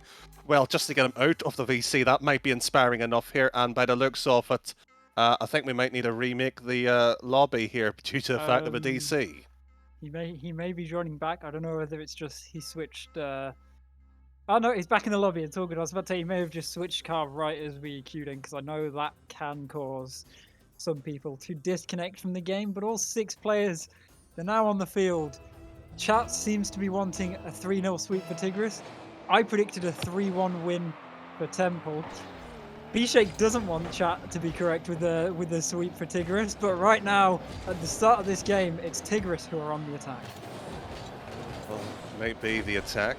And while it develops even further, that's going to be the interesting point to this one here. As Roll Noodles with the one shot here to the backboards here. And just to wind up B-Shake. Sweep, sweep, sweep. That's what's going to happen if this keeps on up. Yeah, I wonder, can I change my prediction, because it seems like the Sanctuary roster, their GM just might not have designed the right roster here, because Tigris is doing an incredible job. Sacked in the morning, sacked in the morning. But what I do want to see, at least in chat, I want to see you guys supporting your teams. I want to see the Tigris chants and the Temple chants. I want to see you showing why you want your team to win, whichever team that may be, especially for the sake of Temple, who are now 2-0 down 40 seconds into this game. Well, Temple might be needing a rename at this rate here. It's almost better off being called Pebbles. They've been dashed and shattered all over the cross right now. Not necessarily the ideal performance at the upper final. Let's not forget here, this is meant to be the top 2 teams of both conference here. And right now, we are being treated with at least one side showing up at the moment. And what makes it worse is it's on Forbidden Temple. It is the map that Temple shares a name with, and they don't seem to be fully showing up, as Wolfie almost getting an attack going there, but it's still quite easily blocked and cleared. Right now, it's close in terms of goals, but it hasn't felt close in terms of any kind of pressure or offense only a minute into the match here. That's just going to be the feat, however. A back pass that has gone wrong here. The man that has been surprising people with mechanics, Wolfie, should be a goal here, but unfortunately cannot weave its way through the forest edge with one chance, and it's just been swatted away like it was nothing. Yeah, I mean, they're trying to find that hole in the defense. They're doing the right thing. The problem for them right now is there just seems to be no hole in the defense. As I say that, the defender misses, opening it up quite massively, but it's still not enough for them to make any major strides in terms of goals scored this game. And with 3 minutes left, I think if Tigris can get another goal before Temple can even score one, it's looking bad for them, but it's a goal for Mamba. Can you say that again, Mel? I don't know what you mean. Yeah, I may have slightly cursed Tigris, so I apologise, but they've got the goal at least. No, just B-Shake might need it the reconfirmation that they've actually scored a goal. They've forgotten where the net was after 2 minutes after trying to defend theirs. They have definitely got it here. They need the second one here to build on this platform as Wolfie, round, Tank, trying to get past them all here, done successfully to pop it up to the backboard here. Half time is approaching here as Tank with one big whiff will kill off any play there. And I mean, they are definitely showing why they could be in contention here, as I'm not sure. I think that was Tank there. He slowed down towards the end. I felt like that was still a somewhat savable ball. Maybe he knew something I didn't, but he just seems to slow down, maybe thinking a teammate has it. And it allows Wolfie to finish off the net, and finally, a semblance of happiness in the voice of B-Shake. Well, if you are watching the B stream as well, there's 6 goals here, 4 already on this one here. That just shows you Matches are heating up here. The quality might be starting to flow. And a big save by Halo. A follow-up by Edge here. Will be shocked at the keeper. And B-Shake might be getting somebody unsigned for next season. And I mean, it's an incredibly tense and close matchup as the pass comes in. There's a follow-up shot. And finally, Edgy scores to bring it back from 2-0 down up to 3-2 up. But like we keep saying, only a single goal lead, so it is nothing super secure for Sanctuary's Temple team here. Too much to ask for us to be changed to a best of 7 or a best of 9, Mal. Sadly, I think because of how they've written the schedule, we won't have enough time to go for any more than the best of 5. Maybe if B-Shake just lets us go late, we'll tell them that they must have lost count and just make them play a best of 7 total, but I don't think they're going to fall for it. Well, that's a shame here because it's been an enjoyable match here. Even more enjoyable listening to the GM effectively crying in the background. There's Rules just tips that one to the side here. Big wide open net. Oh. Saved away. And as time very, very slowly goes down here, there is still plenty of it left for the Tigris half as a bump comes in, almost breaking the defense.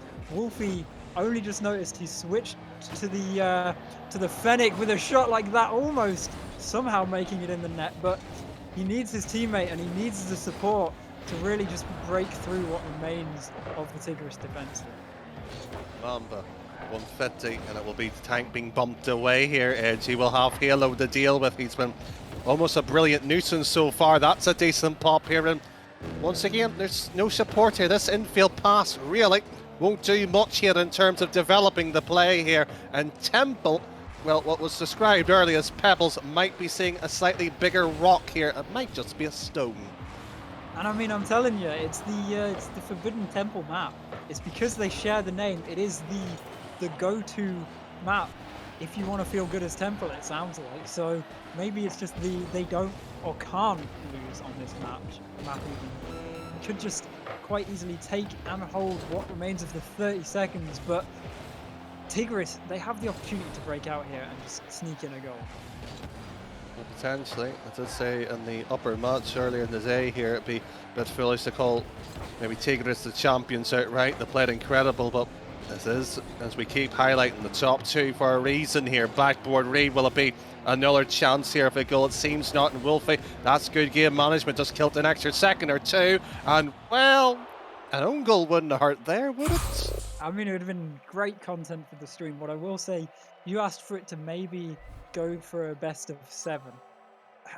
Now that it's 1-1, it's basically a best of 3, so we've kind of gone the wrong way a bit there.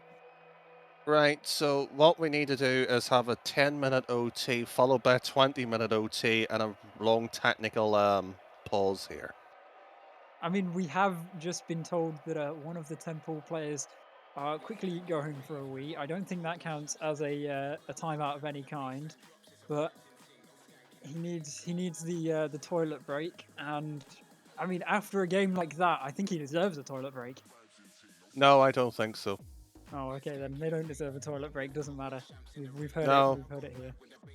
No, I mean, they knew this match was coming up. Surely you have to be match fit here, and well, when nature calls, I suppose, fair enough. But come on. We want to get the matches on longer. Come on, players. We want to see this. What might end up at this rate being the game 5 of the B stream or the A stream. Sorry, I'm not on the B stream anymore. And I mean, I don't know. Has the A stream actually had any game 5s today?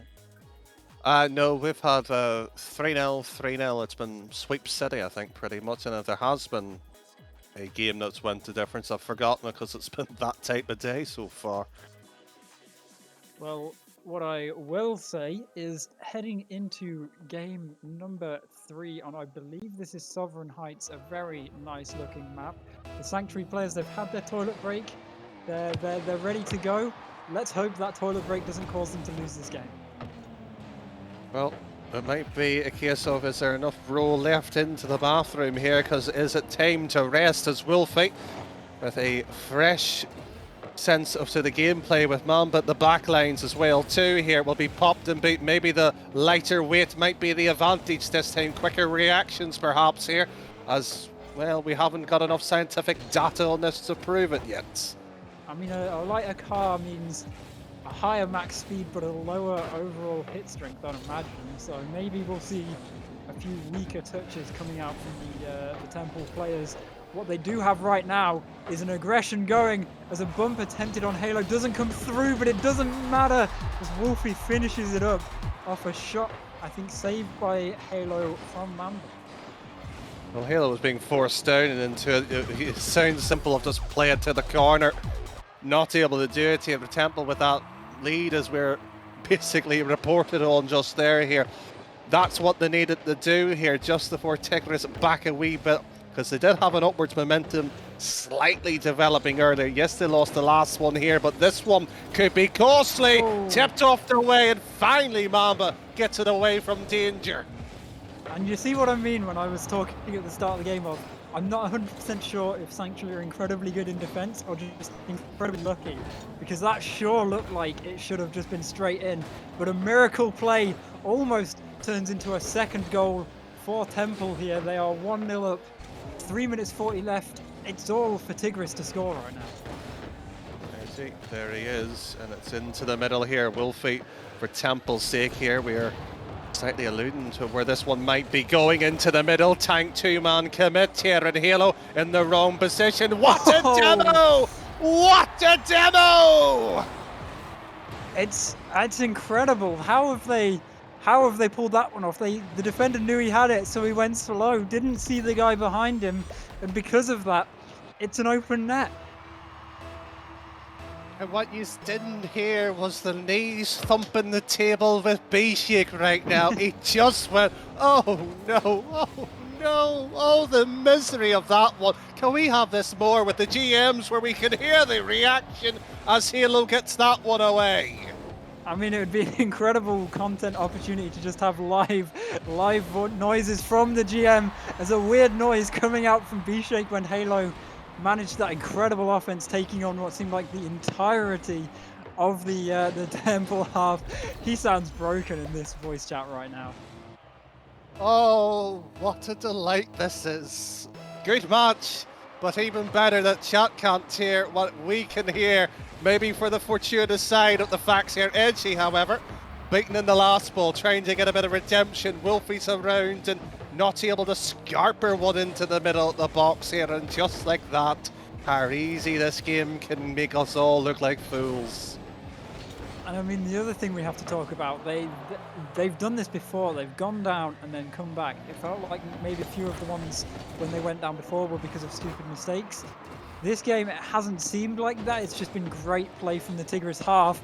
As I say that, a pretty stupid miss does come out from Edgy, allowing a strong offense. Mamba with the goal line save to keep it only within one, but they are only just holding on right now. Just barely, but it is the way it is at the moment. That might creep on down. Bar rejection. Two-man committed here. Somebody has to get it away. Poor B-Shake's poor heart here. Beaten out of his chest right now. It's Tank here looking to remove it, rip it from the shell itself here. Another shot being put on target. Another double commit here. Temple, wake up here. Your GM's crying for somebody. Get this one away.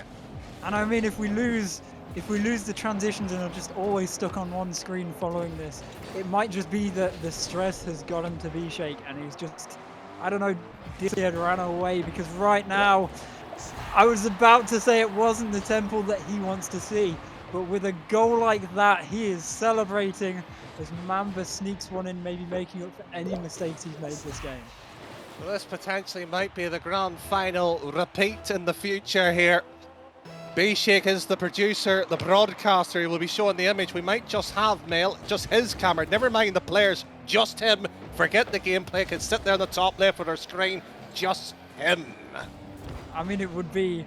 I honestly think if it wasn't for the fact that obviously B-Shake's going to be very invested as Mamba slams in another one, I would love for the stream to be able to hear him right now, because it is It is amazing hearing his reactions, especially when shots like that from Mamba, so well placed, are just making it into the back of the net. Back and forth, it's been 1-0, suddenly 2-1, now 3-2. Temple with the lead. Galvanized here with a few bits of difficulty here. Mamba's up here, backwards it will go. Edge should have the first touch off it. Tank will be worrisome. There is a few players chasing it down here. Wolfie backs away here, pops it with the back rear end here, catches it too. Poor first touch here, and Edgy just whacks away Wolfie. Circle, you stupid suddenly player, can you not put it in at first time of asking? There's arguments here. I mean, you can see maybe why B-Shake might be a bit stressed with the Temple half, with bumps like that coming in. It was Wolfie's ball. Everyone saw that it was Wolfie's ball, except for Edgy, it seems. And because of that, they're now stuck on the back foot, with Mamba getting a saviour for his efforts there. There have been 8 saves on the half of Temple this game. 3 goals for Temple, and with 20 seconds left, it's going to take a miracle shot from Tigris to win it, or to at least take us to an overtime. They've just missed the ball about 3-4 consecutive times here. Do they deserve to take it to OT after that one? That might be debatable. Doesn't matter here, and I think Mel, B-Shake's own words, sums this one up quite nicely. Get in! I mean, it was an incredible touch from Wolfie. He caught the defender's touch. There was nothing they could do. And with 3 seconds left, I mean, I want to say it's doable. It is still doable, not anymore, but if he'd have got that 1 second goal, he could have still maybe figured it out from kickoff. But the ball being held up, B-Shake wants it down, the ball goes down, and that is 2-1 to Temple in this series. Right, 2 things. One to B-Shake here. It was 4-2. It didn't matter if you conceded one there or not. That's just being foolish. There is a technical timeout being called, and he's just realised that it was 4-2 there, Mel. The second thing is, I want to apologise to the viewers. B-Shake is not that manly with a girly voice there, so I apologise for that impression. He's a little bit more gentler on the voice than that. So, Mel, where do we go from here? I mean, right now what we do is we go for the 1 minute, or say 2 minute timeout, I believe, for a tactical timeout. And we see whether Tigris, they can figure out whatever mistakes have been haunting them, because looking at this scoreboard, it was 8 saves in the end to Temple, 7 shots and 4 goals. It was incredible that they didn't manage to concede more than 2 goals there. Well, certainly so. It was pretty much a very good performance by them here, and Tigris to get back into the game will have to be credit to it. Just to point out, the B stream is going on. Vanguard is down 2-0 against Huldred, so we might know pretty much here both sets of matchups, whether it goes to game 5 or not, respectively. So that's to be wait and see. But Mel, I can't believe these words are coming out of my mouth at the moment. But Temple on match point. I know, and the great thing about Match Point right now is that we get to go to Beckwith Midnight, the best map on all of Rocket League. I'm sure you'll agree with me. No, it definitely is the best map. No, Urban Central at night time for the atmosphere and being one of the classics. But, you know, you being youthful and young, and when Victor called me a same age as Greybeard, effectively, so... I've been around the block. You can keep your newer maps. It's a great map, Beckwith Midnight. I'm not denying it's not a great map, but it's not the map. It is the map. I mean, Champions Field, it's good, but Beckwith Midnight, I mean, it looks nice, it sounds nice, it's calm.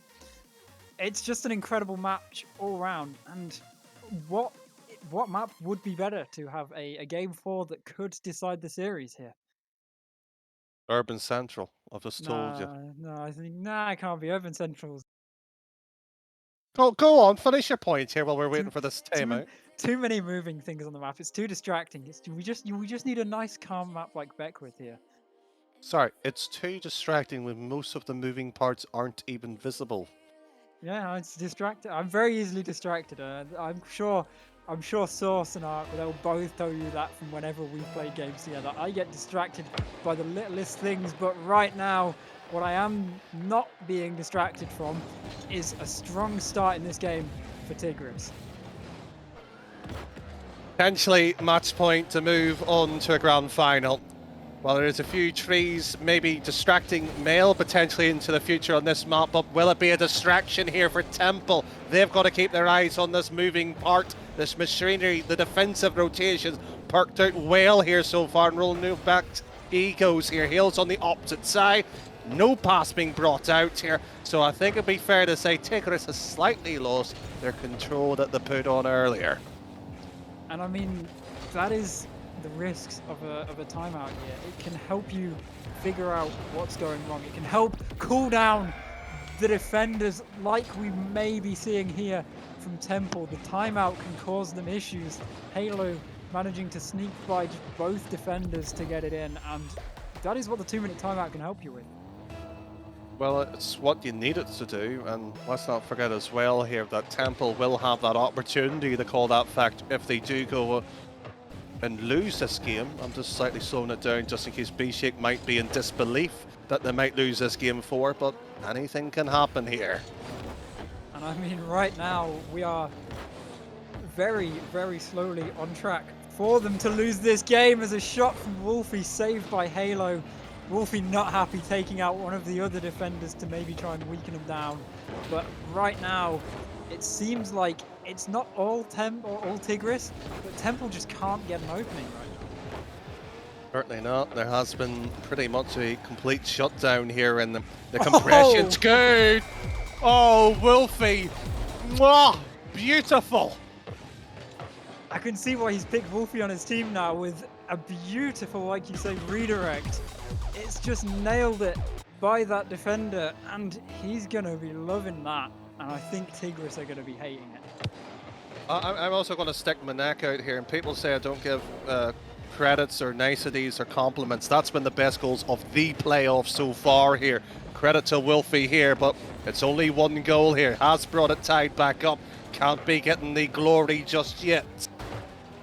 And right now, Edgy, he started going. He was trying to maybe one-up that Wolfie goal as he gets bumped there, but it wasn't enough as Mamba passed it out, but there was a bit of a misread, causing a strong clear to come out for Tigris. So it is still tied up with 2 minutes and 55 seconds left. I say that as Halo scores to take the lead. This here is what could be described as diabolical. You get the challenge, somebody commits as well, and the third person just sits there, puts his pocket or hands in his pockets, pull them out, and it just looks like a broke sort of bank card in Monopoly. You can't do anything. What do you want me to do here? I think all they need to be doing right now is just saving the shots. No matter who it is that gets it, someone needs to stop what is turning out to be an incredible offense from Halo with 2 shots and 2 goals, the only 2 shots for Tigris here. And it is showing that Halo may be their star player right now. Well, will be the star player of Temple at this current juncture. Time! And that one just glances slightly too high. Mamba back in here, and well, Roland with the noodles himself here, trying to whip up something quite tasty. That's failed to occur. And Halo, he's blundered. Is there a save? Of course there's a save. And right now it is just such a dangerous position for both teams to be in for this exact reason I was about to say.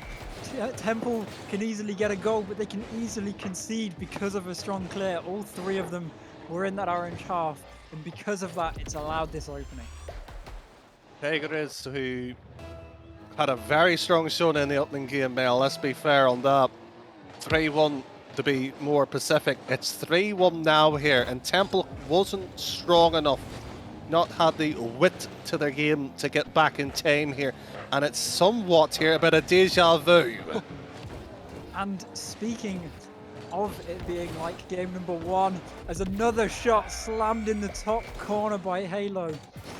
The chat seems to be very, very rallying in favour of the Tigris half here. There's a lot of spam this Halo to help out Halo. It doesn't really sound like it. It's not really much of a rhyming Halo with Halo. I feel like you need to maybe change it up a bit. But we do need to see a bit more support, I think, from Temple if they want to feel the support from chat here. Well, by that logic there, B-Shake must be saying spam this Temple to help out Temple. Both disappointing if that's going to be the returning serve of their respective fans here. And Halo looking to score another goal, slightly glances too wide here. I would say quite comfortably, this game is done. We are going to a decider here because Temple hasn't showed enough nerve or enough gumption, enough of the quality to get back in these type of games, and I would sincerely hope for Temple's sake that timeout is called in their case. Yeah, I mean, we saw it on the B stream earlier today. There was a timeout that really, in my opinion, should have been called from one of the teams, as there was almost a reverse sweep from their game. And they just didn't call it, and because of that, they didn't get that reset and lost the series as a whole. And right now, I think Temple, like you said, they need that reset time after being down 3 goals for a majority of this match. It's very easily going to turn to 4 goals if Tigris can get an attack going. A pinch sent long down the field, but not fast at all. And they need to be stronger on these attacks if they want to get any more goals. Yeah, but at this point here, they really just need to get 1 goal just to familiar themselves and where the net is here and how to break this opposition down that Tigris has almost provided. You described it earlier, around about the 4-minute mark, it's just completely shut down the opportunities here, and we ended up talking about the offense much more. And so far here, we can't separate them after 4 games. It's 2-2 in the series. I mean, yeah, you'd like it. I'm going to keep saying this after each time we get equalised, as they almost managed to get it. They have called the timeout, at least, as we expected. But it's gone from a best of 5 to a best of 3. Now it's a best of 1. It's whoever wins this next game. Oh no, it's effectively a best of 1. Most casters hate that, I don't. It describes the situation quite nicely, Mel. With the statistics flash on our screen, I would say there's not much to talk about because we already referred to Halo as that sort of star player. In fact, you did more quicker than I did. So let's also not forget, Wolfie had 1 incredible goal in this game, and that wasn't enough to spare any kind of sort of cavalry into this game here. And we're quite left with one problem: what's next? That's the thing, because right now, it could still go either way, like we keep saying. It doesn't feel like, even with Tigris taking the game 4-1, this timeout will hopefully bring a bit of the edge back in favour of Temple, maybe cool down Tigris a bit and stop them from playing as hot as they have been. But depending on how helpful or how much they use this timeout from Temple, I think it is just what they decide in the timeout is what's going to decide the series as a whole here. But chat, they still haven't quite figured out that rhyming scheme yet. No, it must be incredibly difficult to get 2 words that rhyme together, and I'm not going to help you out. I don't think Mel is, and B Shakel, he's too busy trying to put his heart back into his chest at the moment here. Game 5 is where we find ourselves here. It is Temple and Tigray in Championship Field. Which way is this going to go? Well, there's 6 players who would like to be the winner of at least this particular series. And the good news for both teams here, no matter which team doesn't come out of this winning, they will at least have that second opportunity down in that lower bracket of the playoffs. You don't really want to go down to it because of having to get a bracket reset in the grand finals, assuming you make it there. But at least it is that extra life in the playoffs as a whole. But right now, Tigris trying to get it ended early. Halo just missing the double touch. It would have been an incredible shot, but it, alas, did not turn out to be it. Well, there's Edgy trying to go for the bump here. Mamba, who had all the mechanics, had everything, even the spotlight at the main stage on him, will be now centre stage, being shadowed to the casting line here as Wolfie trying to take over. Halo up and around here, and will be away from the net here, so it should be a quick save, and that's on target! That's on target! And I mean, how can they, I don't want to say how can they let that happen, because it was incredibly unexpected, but it was the exact same goal they scored in the game that's just happened. But the other way around, it was Tigris pinching it by everyone on Temple. Now it's Temple pinching it by everyone on Tigris, and they have that 1-goal lead, but it's never stayed for long. So let's hope they can extend it, but as I say that, it equalises, and back to a 1-1 game. Well, we might be trying to work out is this Romeo and Juliet. Well, we know that the love pair between Mel and B-Shik is here. It might be Bonnie and Clyde between the two of them, but disagreement both been firing shots at each other. Minute gone, 4 minutes still left, cannot be separated in 4. This 5th game already from a spanner in everybody's ideas and predictions, and it will be massaged with another mistaken ball at the corner there. And in good news, as we get on the attack here, they may have found something that rhymes with Halo at the very least. They have gone with Volcano instead of trying to rhyme Halo with Halo, at least some of them have. It doesn't look to be helping Halo as much as Halo for Halo, but they don't need Halo when they have Nodals to just slam it straight into that bottom corner. Well, Tigris might have popped up. They might have seen the volcano being poured down, and it will be Temple burnt by the molten lava itself here. 3:42, and it could be another goal against here. Temple fires another one back. A hopeful hit at best here, and Tank trying to be fancy, trying to be with a mechanical player, but unfortunately not able to dine at the fine table just yet. And right now, it is not tournament live kind of match for either team right now, but it is the upper bracket live as Halo slamming in another goal for Tigris here, and at this rate it's looking to be more like the last game than any of the previous games, which isn't a good sign for Temple. Certainly not. And for Temple's sake, Mel, I think this would be a fair comment to make at this point. Temple at the score here, we still got a game 5 on our hands. Tigris scores, it's over. It will be a lower bracket run here for Temple. And that is the scary thought, because I will 100% agree if they get that extra goal. I don't see a way that Temple comes back in, but if you can get knocked out or knocked down into the lower bracket in a best of 5, how can you beat them in 2 straight best of 7s? I imagine is what's going through the Sanctuary half right now. As another shot attempted, blocked there by that yellow Fennec, and it's seeming like Tigris are just slowly chipping away at this Temple half in this game. Certainly so, and it might be getting a hammer to the hopes of it. And unfortunately, B-Shake might be needing a early service at the moment here as the bath for the 3 players. Well, they have let the GM down here. A goal against them, 4-1 with half time.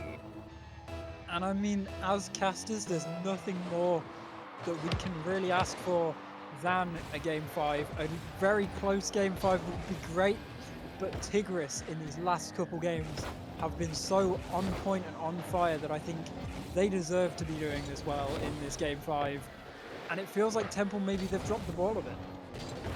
I have to agree with you. They had ride the momentum, and you know what, they played well enough to send us into game 5 itself here, both of these two. But Temple, have they forgotten the key element here of trusting each other? Because everybody right now from that particular lineup is on the same side, chasing after the ball, and it's not allowing themselves options here. We do see Edgy taking some time. He almost gets a pass off, and I think that is what Tigris does way better than what we saw from Huldra on the B stream earlier. They are blocking those passes as they happen. What they can't do is block that pass though, and it is now a 2-goal game. Temple could still be in this. There is a faint sense of hope here. Will it be disguised with, however, misbelief by the end of it? 1 minute 40, 2 goals here. You probably ideally want to score before the 60 seconds alert, just to give yourself time, of course.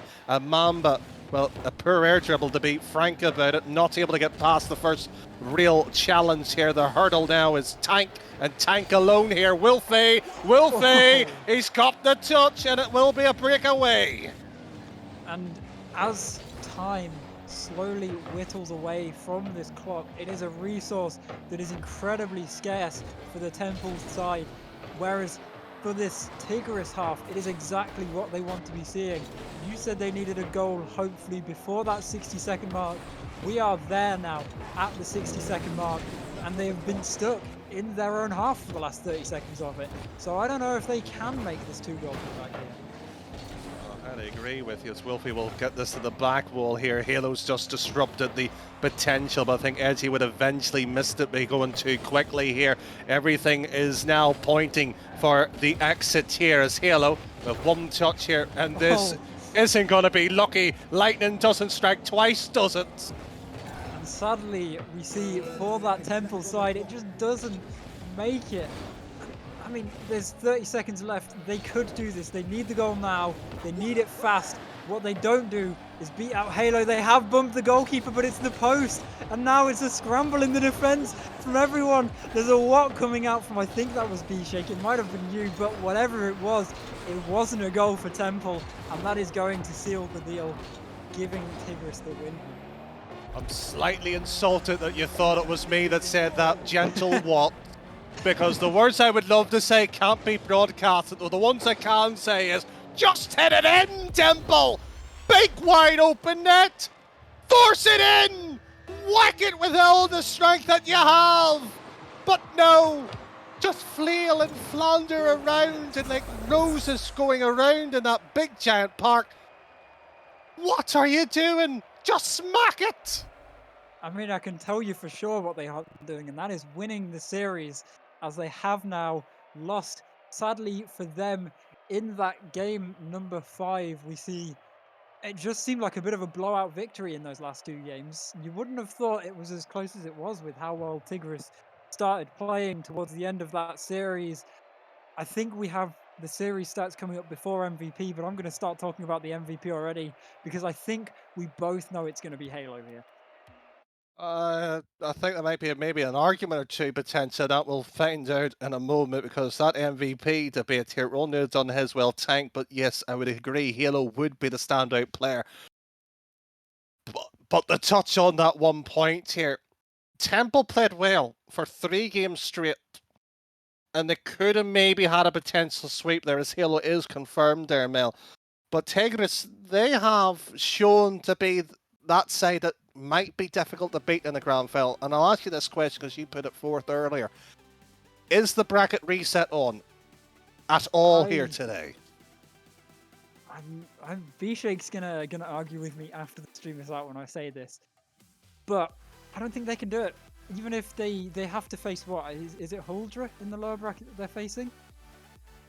I don't think they can do that. So, potentially here, and I'm just trying to get confirmation here from the B stream, but they've just wrapped up there. So it is Huldra by the looks of things. So if it is Huldra versus Temple, I presume we're both presuming Temple's going to win that then. I think, I don't know, it could be close. There was Huldra versus Temple on the B stream at the start of tonight's playoffs, but they didn't seem like Huldra was playing well. It sounds like maybe they've woken up, so I could call probably another game 5 there, unless it goes best of 7, in which case a game 7. But whatever it is, I think it's going to go to the last game for that matchup. But I don't think either of those two teams really stand that much chance to get that bracket reset against Tigris here, because they have been so on fire after those last 2 games. If they stay in the form that they were for those games, I think they're unbeatable. I'll have to slightly kind and fully agree onto that. We would like to sit there and disagree somewhat, Mel, but actually no. I would say Temple's the closest, but if it is the case here and the future casters coming on our screen will be potentially debating that point, they'll have to at least win the first 2 in my eyes, or at least the first 3 to be in any chance or hope here. But Mel, that is our shift over. The B stream has wrapped up. A huge thank you to them, a huge thank you to the sponsors as well, that you can see at the top right. But sadly, there is potentially 3 games still left. There is still plenty of action, but from the pair of us, it's a good night. Stay tuned though. Bye.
Nothing seems the same. Always on the go now. Never seem to slow down. You've been playing games. You don't pick.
Be right there for you. Be right next to you.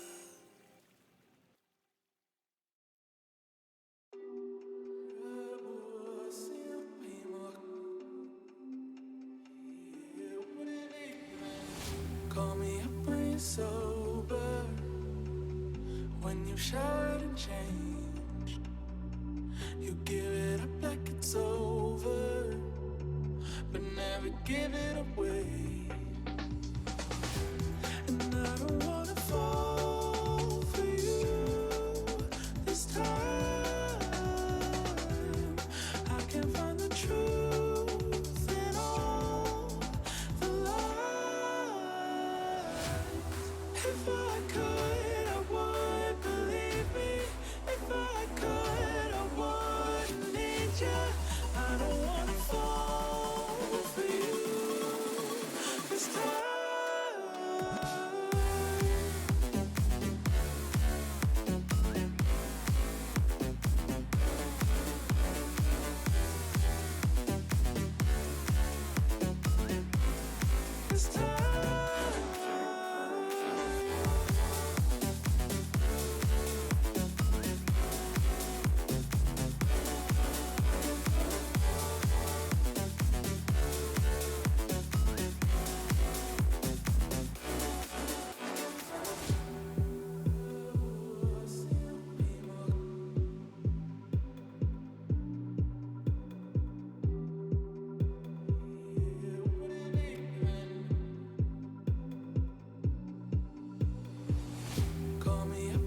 sober.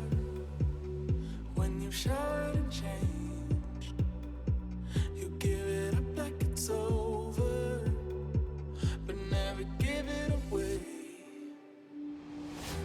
And I don't wanna fall for you this time. I can't find the truth in all the lies. If I could, I would, believe me. If I could, I wouldn't need you. I don't wanna fall for you this time.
And welcome back. We are heading to the lower bracket final, which will be followed by the grand final. I am Greybeard, and this almost person next to me is Biggles, who's not a real person, an AI, joining us. Hello, Biggles. Chatbot Biggles is absolutely, ChatGPT Biggles is absolutely here. Greybeard, it's fantastic to be back with you, my friend, and it's fantastic to be in the lower final because these two teams, my friend, have faced each other earlier, and so what do you call it? Rematch, revenge, perhaps? Yeah, it's the lower bracket grudge match from the upper bracket. Earlier on, Temple beating Huldra, so they have the edge there. But man, oh man, I don't think either of these two teams are going to be leaving anything on the field. They'll have to go through, whoever wins this one, they'll be fighting Tigress for the grand final, of course. So, yeah, so it gets, the nerves will be a little bit more pumping. I'd love to put heart rate monitors on these teams because that will be it, isn't it? You know, you're so close, aren't you, Grabby? You're so close. Just reach out and grab it if you want it. Mm. So they're going to have to play their heart's content on this one. So I would give it to the players, mate. You know, stress levels through the roof. Absolutely. I mean, it all comes down to this. An entire season, everything comes down to the next two games. Just one of them for one of these teams, they will go out. So let's hit predictions. The teams are in the lobby, so let's not delay. We've got to get going, but let's start with a prediction. And we're not going to ask Bishay because we know where he stands. But Biggles, do you have a prediction?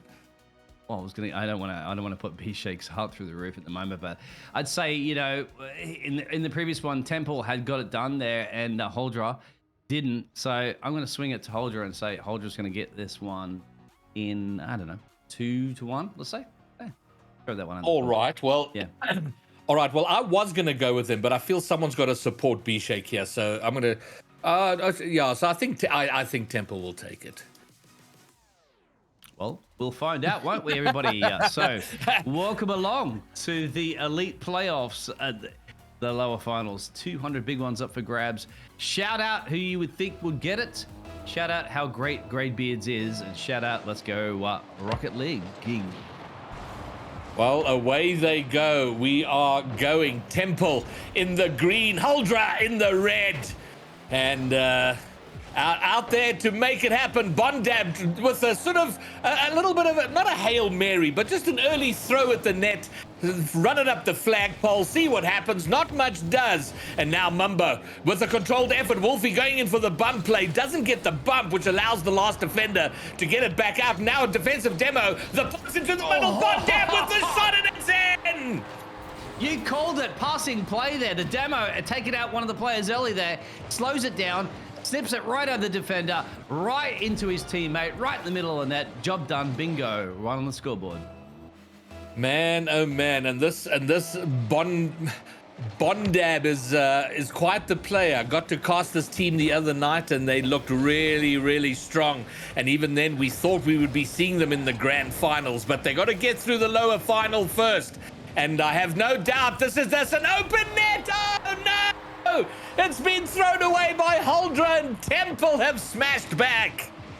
Revenge served on a dish cold there by Edgley, isn't it? Perfect execution down the other end.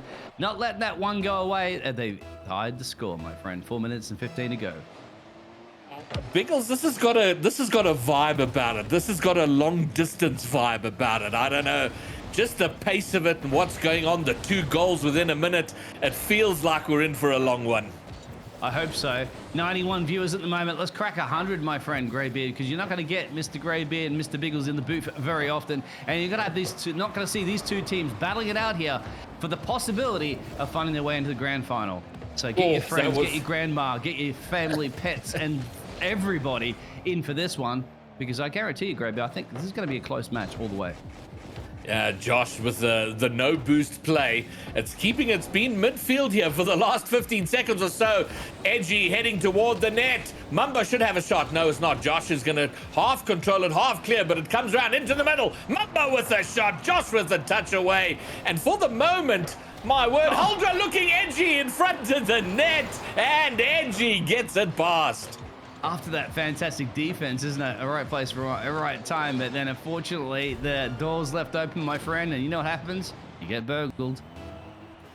All right, here's my call. 30 seconds, we'll see the equalizing goal.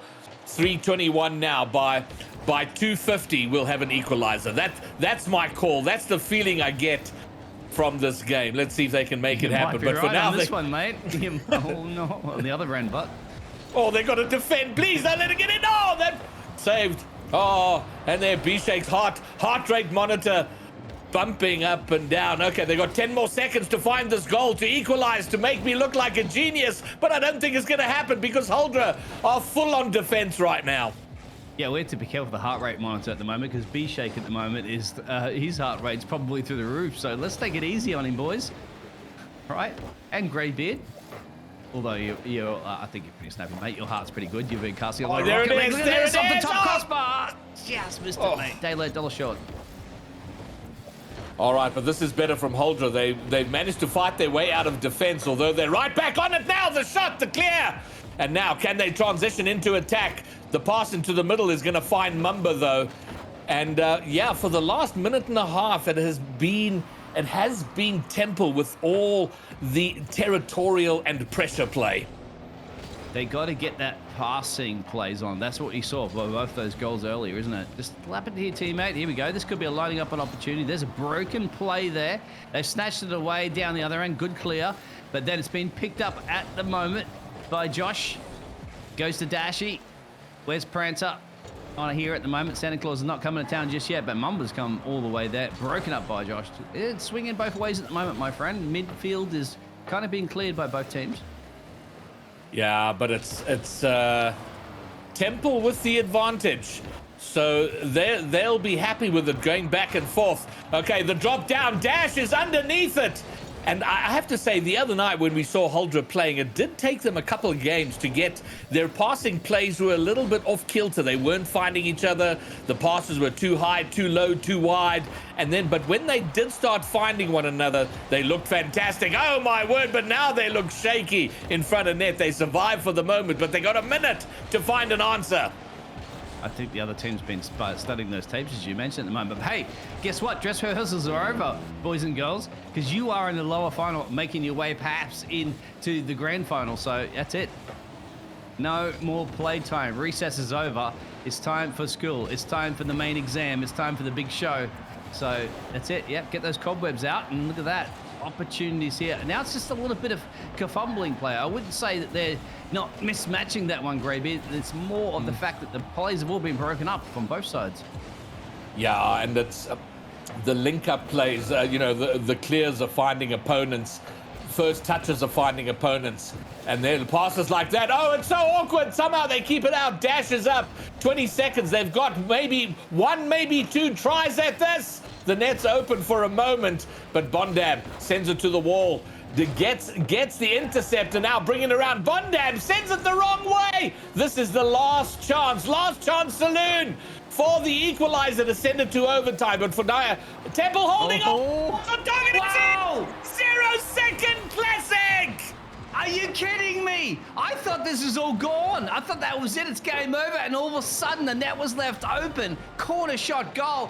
Bingo. We have an OT. Oh, man, it's had this feel about it.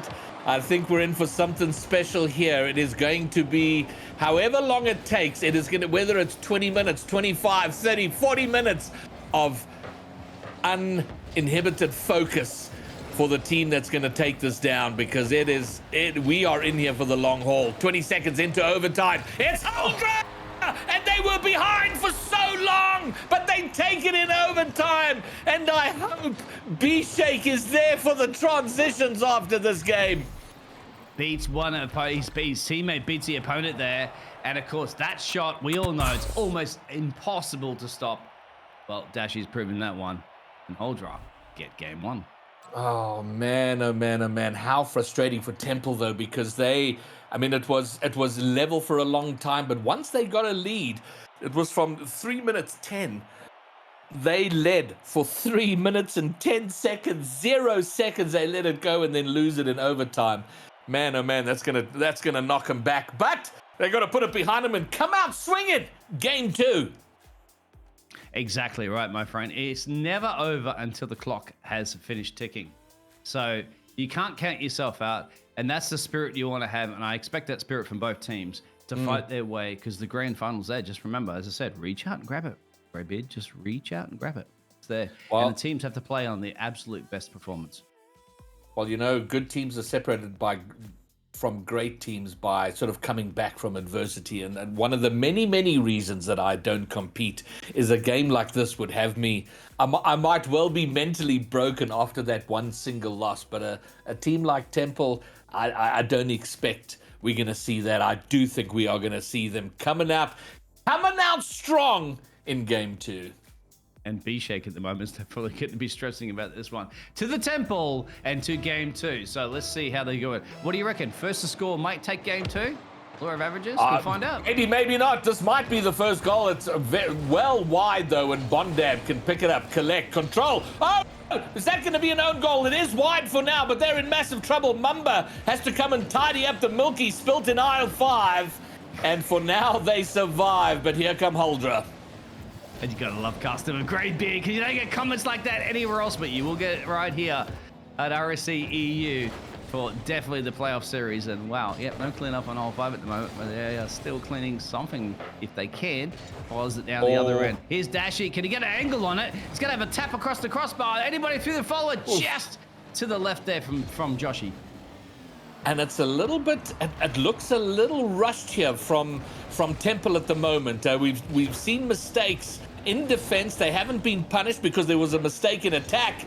And a shot wasn't put away, but they've got to settle themselves. The double, the triple, the juggle, everything happened, but it's Huldra through Dash in front. Boom, bing, bing, boom, bing, boom. Doesn't matter, doesn't it? It'll go in eventually. Mamba was doing everything he possibly can to stop that, but Dash said, I'm sorry, my friend.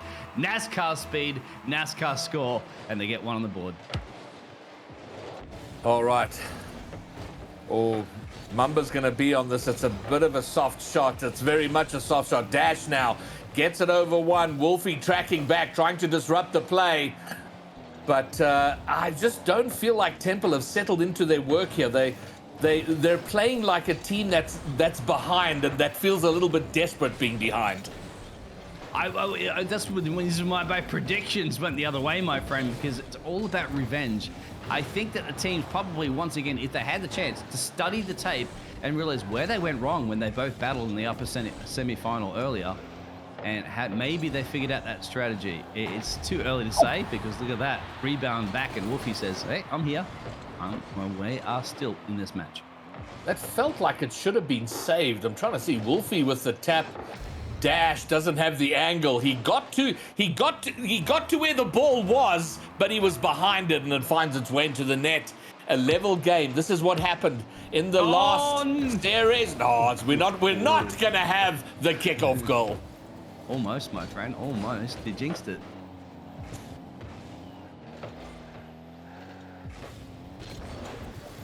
Awkward pause moment, but that's what you get in Rocket League.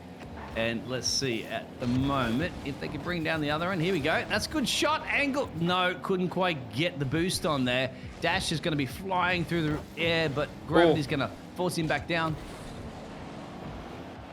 Their shots on net have been very mediocre. They got to get some sauce, some venom, some spice on these shots when they have the opportunities in front of net to at least challenge the goalkeeper, maybe get them to sort of touch it away into an awkward position where a rebound can be found. But right now, the saves are just far too easy for Huldra. Good demos in the middle at the moment too. Joshy taking out Mamba, so it's pretty much even Stevens in there. Joshy flying off the ceiling, but is anybody through to follow Joshy? Yes, there is. Anybody follow through? No. Good clear down the other end.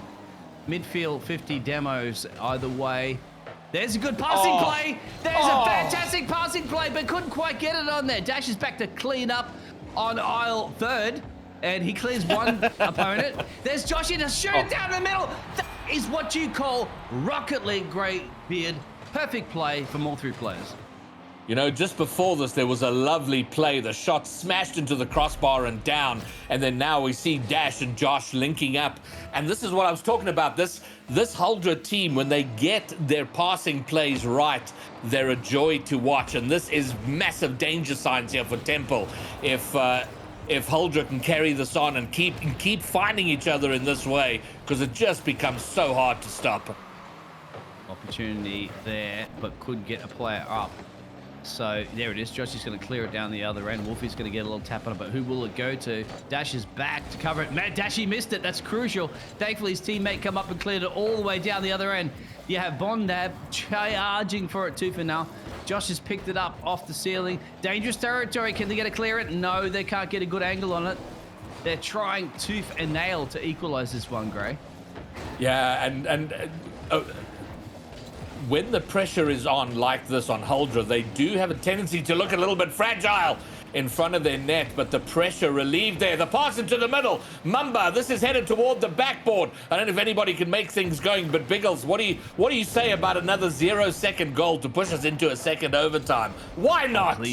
Please. Yes, why not? We're absolutely entertained, and I hope everybody is out there. Let's go. Everybody is screaming for the teams out there in the chat, and we love your support. Oof. Look at these fantastic graphics. They're still trying, aren't they? Nobody can get that. You need those plays that we just saw before. You need all three players getting connections, reading where they are on the field there, and executing the perfect goals. Easier said than done. All right. As you know. Yeah. Well, here they come. Edgy trying to find a pass. He makes a hash of it, and the play breaks down. Wolfie with another miss. Oh my goodness gracious, that might have been something. If he was able to connect, he can't. It's still in front. Can they take advantage of a slightly fragile Ultra? And they do. It's not 0 seconds, Biggles, but 13 seconds. I'll take it. Hollywood, knock on this door right now. You couldn't have scripted this as a better movie. Forget Barbie and forget exploding the atomic bomb. This right now is what you need to be watching in the theaters, in your local theaters. And guess what? You're watching it right here. And it's live and it's free. And let's see how it's going to pan out, mate. We're going to get another OT. Can anybody get a late score? There's an open net. Nobody there to follow it through. 0 seconds. OT for the second time. And Biggles, I think this is a critical overtime for Temple. They have to win it. If they lose in another overtime, they're gonna lose in a sweep. I don't see them recovering from 2 overtime losses in if it goes that far. But they are in attack, so maybe they make something happen. Edgy though has to track back. Josh bearing down on him. Nicely done by Edgy. Gets it way upfield, but the pressure for Temple not over just yet. Let's see how it's going to pan out. Of course, you're absolutely right. Well, it'll work for my predictions, my friend, but I'm not quite sure who the other teams are going to be looking at this one. They need to clear it down the other end. Of course, I always say you got to get it there. I like the spread of both the players, and here's a shot of goal. Bang, ding, bingo. Dashy dashes the dreams of what you just said there. And, well, they're going to go up on this one, aren't they? So, Dashy dashes Temple's dreams. There it is. Sorry, I got there eventually. The Temple of Dreams being dashed is pretty much where we're going. Oh my goodness, this is so rough for Temple. A second overtime loss, a second game that was tight all the way, and now they got to do the reverse sweep. And Biggles, you mentioned it. This is we're at last chance Salunia. No more lives. This is no life Rocket League. The loser here, done, dusted, will play no further part. So Temple, they got to throw everything. Remember, Greybeard, we were talking in the green room before about old school when we used to play games back in the day, and it used to take forever to load and stuff like that. We only had one life at a time, remember? If you got it all wrong, you had to reload the whole level again. That's how you have to approach this game. And I've always said before, you win one game at a time. As long as you still have a game to play, and as long as you still have a game to win, you approach it that way. So you're not out yet. And then statistically, historically, this is the game where the team in front is most vulnerable, where they're at the sweep, where they can sweep the whole series. Maybe they take their foot off the gas, so there will be an air of complacency.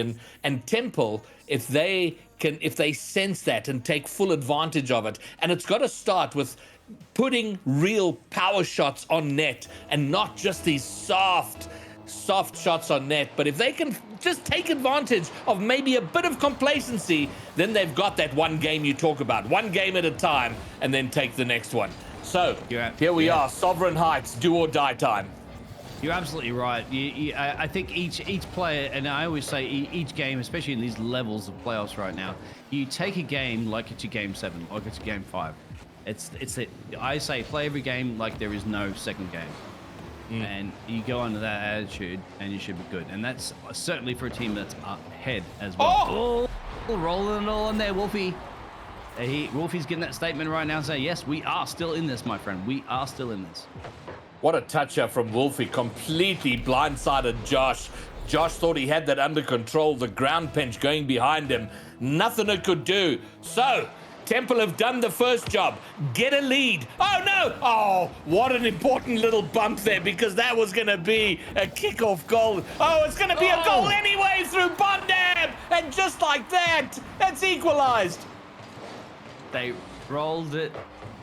There it is. And it was one defender too. And I have to say, not too much you can do about that one, my friend. Equalize came pretty thick and fast. And just like that, Temple, once again, now looking on the back foot. But hey, you still get something done. No quick goals here, but certainly entertainment. Here we go. Joshy, top crop. That's what you do, don't you? Wolfie was clever. Charge Adam out of your box rather than waiting for them to come to your goal. Yeah, give him no time, no room to breathe. Choke him out. as best you can. Okay, it's 2v1. I think Edgy was looking for a pass to Wolfie going down the line. Doesn't quite work out, but the good bit of pressure coming up. Oh, this is bad, bad. Oh, no. Oh, Dash. It's not the sexiest play you'll ever see or the sexiest finish, but it's a 2-1 lead for Huldra. Dash yourself. You know what, Gray? It doesn't really matter, mate, as long as that thing goes in there, and it did eventually, of course. Yeah, not in style, Dashy, but hey, you still got one on the board there. 3 minutes and 51 remaining. Dash in the dreams at the moment of Temple need to do something here, and they need to score, and that's not the way you're going to have to do it. Josh is going to put injury to insult. And just like that, my friend.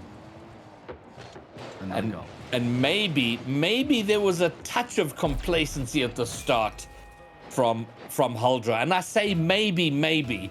And if there was, Temple did very well. They got themselves a lead. But what's scary now is Huldra look like they are locked in. They are playing this game like it means everything. They don't want to give Temple a what a touch from Bondab on that save.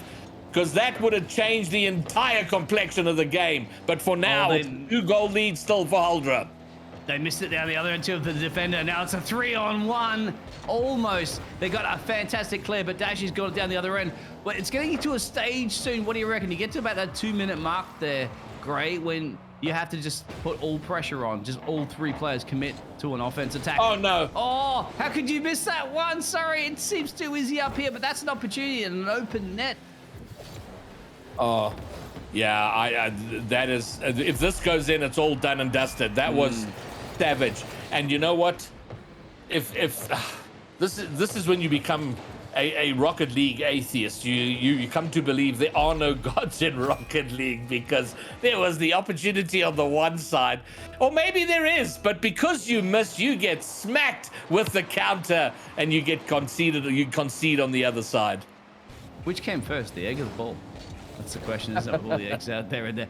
But then again, at this point, I would have to say you got to get ready for full commit, don't you? You have to full commit Temple. There's no point in wasting any time because this is it.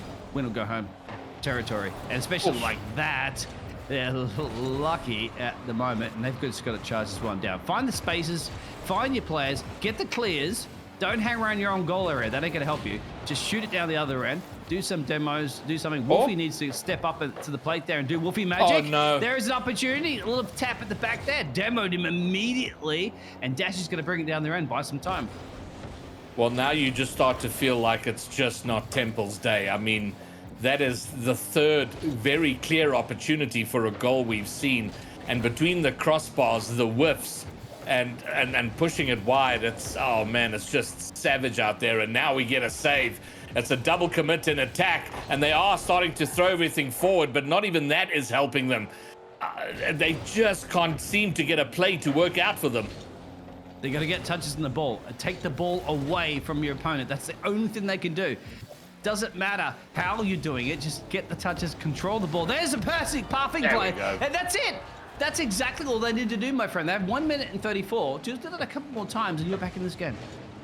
Yeah, there's certainly the time to do it. They just got to get these plays to work out for them, and it is so hard because their hearts are going to be pumping, the adrenaline's going to be flowing, and you're kind of telling them to, like, guys, take a breath, try and control things, try and just realize you've got a bit of time. You don't have to snatch at every play, but somehow that's what they got to do. The flip reset doesn't work. There's been a demo. This should give Temple control of the ball, possession. Can they control it? Edgy's after it. He gets bumped off the play. Their first priority, get the ball out of your own half. Bondab, it's going to go high. Josh doesn't find the net. They're still in it, but it's 1 minute for 2 goals just to secure a third overtime. So uphill battle here for Temple. The net's open. The distance is good. There it is. Did you see Mama get that clear in the midfielders? They'll try to fumble their way.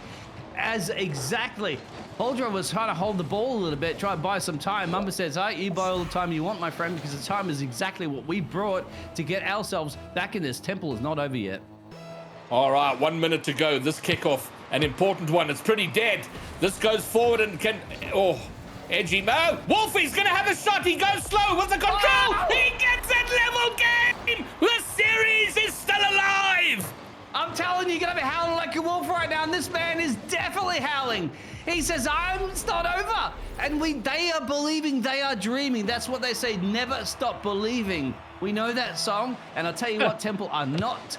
And they're probably listening to that song right now on the radio in their car, but they have to hold off at the moment, and they have to keep that pressure on. Don't change anything, because it's been working. Yeah, okay, now keep it together, guys. Take a breath. Your tournament, your season life on the line right here, right now. We are 30 seconds away from a third consecutive overtime. Temple would love to clear this in regulation if they possibly can. Wolfie, that could have got awkward. Is okay for now. Oh, what a save! They've got to get this clear. Edgy, take a breath. Abamba's there. Oh, my word. They are taking punch after punch, but they remain standing. And 7 seconds are going to be more punches in a second or so. He doesn't get the back of the net. Another OT. The third one. Will it be 0 seconds? There it is. It's going to another third in a row, Greybeard. We knew this was going to be a close match. Well, this is it. Win or go home right now. Oh, is that going to go straight in? Man, oh man, 3 consecutive overtimes. So even if Huldra win here, it's not going to tell the story. On paper, it's a sweep, but it doesn't tell the story that there were 3 consecutive overtimes. But this is good. Temple looking solid here. Edgy off the backboard. Wolfie, it's on. Oh, it was begging for a tap in on the goal line, but it wasn't to be, and overtime continues. Dash was so lucky flying at that ball at 1,000,000 miles an hour. You put it in his own net. And there it is, down there. Chase it, chase it, chase it. Bingo! And they are back in it, my friend. One game at a time. And they got it. Oh man, Dash is he's gone from hero to villain. Last man back, takes to the air, misses it, presents the gift of an open net 40 seconds into overtime for Temple to tap in and finish. Okay, and you know what happens now, Biggles, is Huldra have been looking so good, 2 games up, but now the biggest enemy in Rocket League is doubt, a little bit of self-doubt. You start to think, we're not going to get reversed, are we? So now they've got to contend with that. We love it, don't we, out there? And shout out if we do. Because you're up in the casting booth, you know what? It's not my teams, it's not my friends. It's just, to me, it's just random, fantastic Rocket League players. And you know what? I want a series, don't you, Grey? We always want it to go down to the last dying second. And it has, hasn't it? Last second goals or 13-second last-minute goals. 3 overtimes, my friend. And we still have a series. Temple are coming back. And as you said, Huldra now have to just hang on, stay calm. Don't panic, right? Do not panic. Because Temple's coming to town. It would have been a huge disappointment if this had gone down in a sweep. You know, just the whole flavor and texture of this series, it has felt really, really close. And now, so a little bit of doubt on the Huldra side, but more importantly, that wind in the sails, that confidence that will return to Temple. Now a little bit of self-belief that they can do it. And I think we're in for a cracker of a game 4 here. Then we're about to get it. 5 minutes will decide that, or we'll go to another OT. Let's go, Greybeard. We're here in the forest of, not even sure the stadium, but anyway, it doesn't really matter. But look at the players. Wolfie charging down the middle. They're going for it 2 for 0 at the moment, mate. I think it's all about that passing play. It's all about shutting down perhaps one of those defenders. See how they go. Yes! Oh my word, the shot was off, but it almost got brought around the corner. Bondab continues to try and make things awkward. And a good little bit of pressure play coming out here from Huldra, trying to keep it in the Temple half. Wolfie crosses the distance, makes things awkward, but Bondab gets the clear. Let's see if we can get a little bit of work happening here, a little bit of management. 101. Read your opponents. Joshy's going to charge it down the other end. And can it be broken up? It's gone back there. Now, Bondab has got taken out a little bit there. Couldn't quite get the boost and bang in there. But don't worry about it, because guess who's in the background? Dash. The overtime villain for Huldra becomes the first-minute hero in Game 4. Goal number 1 to Huldra. And that was clever play. It's also risky, isn't it? Because they committed all 3 there. Because if Dash was to miss that shot, it would have been an easy then counter-offensive down the other end. But luckily, they didn't. Ooh, great shot there from Mama, but covered by 2 defenders. That's also a great thing, isn't it? Apply the pressure so that all of the players are sitting back in defense and not doing anything about it. Anyway, it's going down the other end at the moment. Can they convert anything to a goal there? Dash is breaking that play up. Dash will get the tap off the ball. That communication to his team there. Straight shot goes off, reflected. Dash now in control of the ball again. Dangerous weapon with that. Missed by his teammate. Now converted down the other end. Mamba has to find somebody in the mid. There is his teammate in the mid there. Broken up play. Couldn't get it. It's crossed the bar. Shots in there. Deflected. All right, but it's still there. Dash is going to have time. I don't think he wanted that. I think he was looking to catch and control it out, but it shot off the front of his car and it kept the pressure play going. But now Josh to Dash. Dash to somewhere in the corner. I think looking for his teammate once again, doesn't find him. But the pressure continues. Edgy will send it upfield. And we're into that sort of back and forth rhythm now, Josh, with the clear. It was actually. It's straight over one of the defenders, and now it's hanging around a little bit dangerous territory. Slam it home, my friend. There you go, Wolfie. Just like that, my friend. Textbook 101. Put it in the back of the net. All right. Well, did we ever doubt the equalizer was going to come? If anything, it came a lot earlier. This has been a series defined by late goals. So with 2 minutes 53 left, I expect one more on each side at least. Because surely we don't get away with the game finishing in regulation time here in game 4. Oh, this is so bad. Okay, they get away with it, but there was an open net just begging for a tap in. Surely you can be serious, Mr. Grey Wolf, and I hope these players are very serious at the moment. And once again, yes, we're expecting probably another goal, law of averages. We're expecting hopefully a fantastic series. Hope everybody's enjoying themselves and having fun.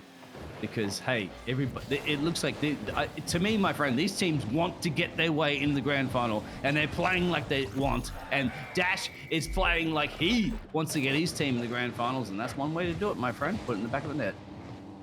Dash out here making cripples. Oh, dear, Edgy. Faked to the death.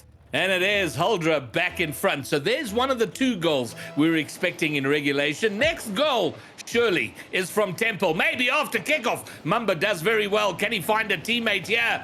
Edgy is up. He gets a touch, but puts it wide. They got to get this ball touch again. There it is. So another line up for a teammate. They got one player up, too far back. Mamba had to charge at a million miles an hour. There is cleared. So where is he going to float? Got to pick it up midfield, guys. That's it. Bring it down the other end. Perfect execution. Throwing it to his teammate. Crossbar angle. And they charge on the other end, which is another clever play there. This is fantastic rocket leg, Greybeard. Fantastic. Yeah, Huldra do have a tendency to double commit when the pressure is on their goal line. And, Temple should be mindful of that. But they've thrown a lot of bodies up front, and it's gone against what I fully expected to happen. Another goal has come, but it is for Huldra, giving them the 2-goal lead with 90 seconds to go. That's the one that really hurts you, isn't it? That's the one that that's the one that you kind of wake up with pain for a few hours later, letting a goal like that go for the mid defense. But then going to charge it back the other end and try something once again. You don't give up. You never you never give up, never surrender. Winston Churchill said that, and yeah, you win by doing it. We'll see how it pans out. Everybody's just puffling with a town meeting right now, guys. Pick up the ball. Well, they did make the 3-goal comeback in the last game, so 2 goals is not impossible, but you do feel they're going to want to get one of those 2 pretty soon. They don't want to leave it for the twilight of the game, so they're going to have to do it pretty much now. Mamba sends it long distance. Can someone get on the end of it? The clear is not there. Edgy is up. He shoots. It's going to come off the backboard. No one can finish. And now it's 2v1 on the other side. Danger, danger, danger, but cleared. Yeah, Mumble's the one back at the moment. He had to get that one. You got to send it down the other end, guys, right now. You cannot afford to be fumbling. You have to control the ball. Make sure you get it over the opponent. Now, line it up at the moment. Get it across there. And once again, all Huldra need to do at the moment is just hold the ball off, really. Just buy themselves a little bit of time. But you can see the offensive Temple's applying. Wolfie now has to line up for his teammate, get something in there. Anybody to follow it through? No, they went back.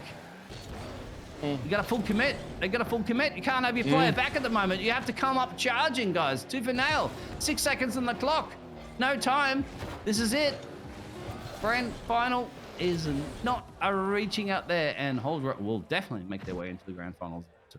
Oh man, it is heartbreak for Temple and Sanctuary. They are done. They fall. They could not repeat what they did in the upper bracket, and they fall here in the lower bracket final. And Huldra have done the job 3-1. What was your prediction for Huldra, Biggles? Was it? I think. Did you say 3-1? Of course it is. Yeah, I'm always right. You know that. Have I ever been wrong? I just haven't casted enough to actually be in the awards to pick up the caster award there for the best predictions. But anyway, I just figured that from it's a revenge match, isn't it? And usually, if you ever seen the history in the past, revenge matches flip the other way. I just go on law of averages, but you have to give it to Temple. They did not go down without a fight, did they? Because you're losing an OT, an OT, an OT. That just means it's a sign of a good fight. And why not? Somebody has to win, somebody has to lose. Well, unfortunately, Temple did, but Hydra now have to go on to fight Tigris into the grand final that you'll be presenting, Mr. Greybeard. I'll be signing out for this evening. Certainly be tuning in for that grand final match. Yeah, and all those weeks of league play, all those play-ins, all those playoffs is going to come down to the very next series, the grand final, Huldra Tigris. Coming up after this break, and we're going to be joined by Vector for that grand finals and Biggles. It's been a joy and a pleasure to cast with you once again. We must do it more often, but for now, we're done. We're ready for a grand final. And remember, there's the potential of a bracket reset. If Huldra are to take it down, they're going to have to do it twice. So we'll see how that plays out after this break.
what's your number? It's hard to tell you no. I know you've got bad intentions. Oh, it feels so good to have attention. Yeah, no one has to know. No one has to know you're my guilty pleasure. Keep it on the low. Keep it on the low. You're my guilty pleasure. I know I'm not on my best behavior, but I stay here anyway. Oh, no one has to know. No one has to know you're my guilty pleasure.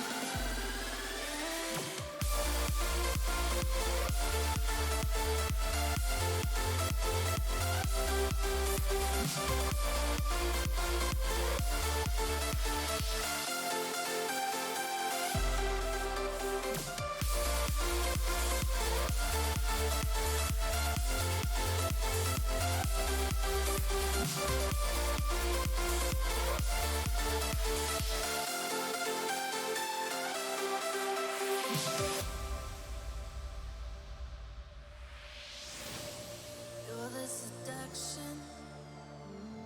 I finally reached a point.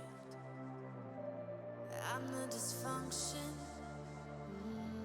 Just trying to fill a void. I know you've got bad intentions. Oh, it feels so good to have attention. Yeah, no one has to know. No one has to know you're my guilty pleasure. Keep it on the low. Keep it on the low. You're my guilty pleasure.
broken when you're not around.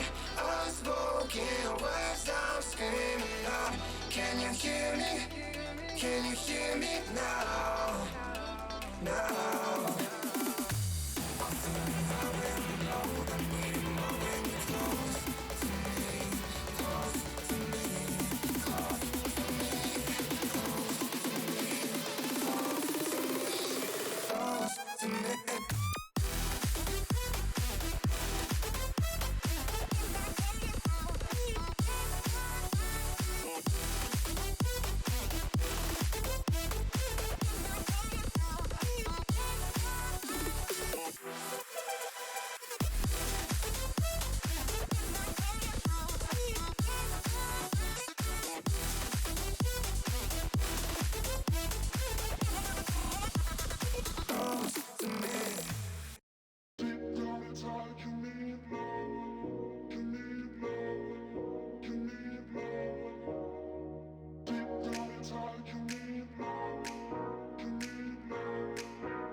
Yeah, you don't stop. You keep on, yeah, yeah, you don't stop. Yeah, you don't stop. Yeah, yeah, you don't stop.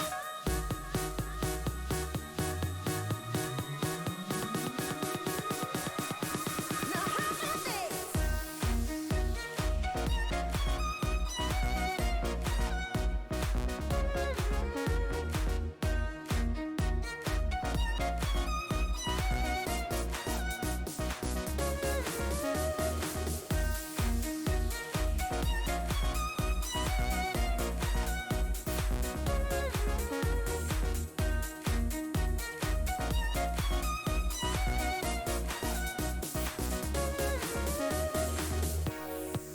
You keep on, yeah, yeah, you don't stop. Yeah, you don't stop. Yeah, you. You keep on, yeah, yeah, you don't stop. Yeah, you don't stop. Yeah, yeah, you don't stop. You keep on, yeah, you don't stop. Yeah, you don't stop. Yeah, you. You keep on, yeah, yeah, you don't stop. Yeah, you don't stop. Yeah, yeah, you don't stop.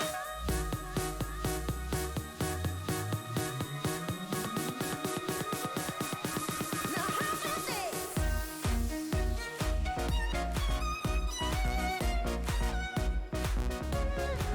Storm meets the moon. I'm the silent world I'm on. Do you think you are? Who do you think you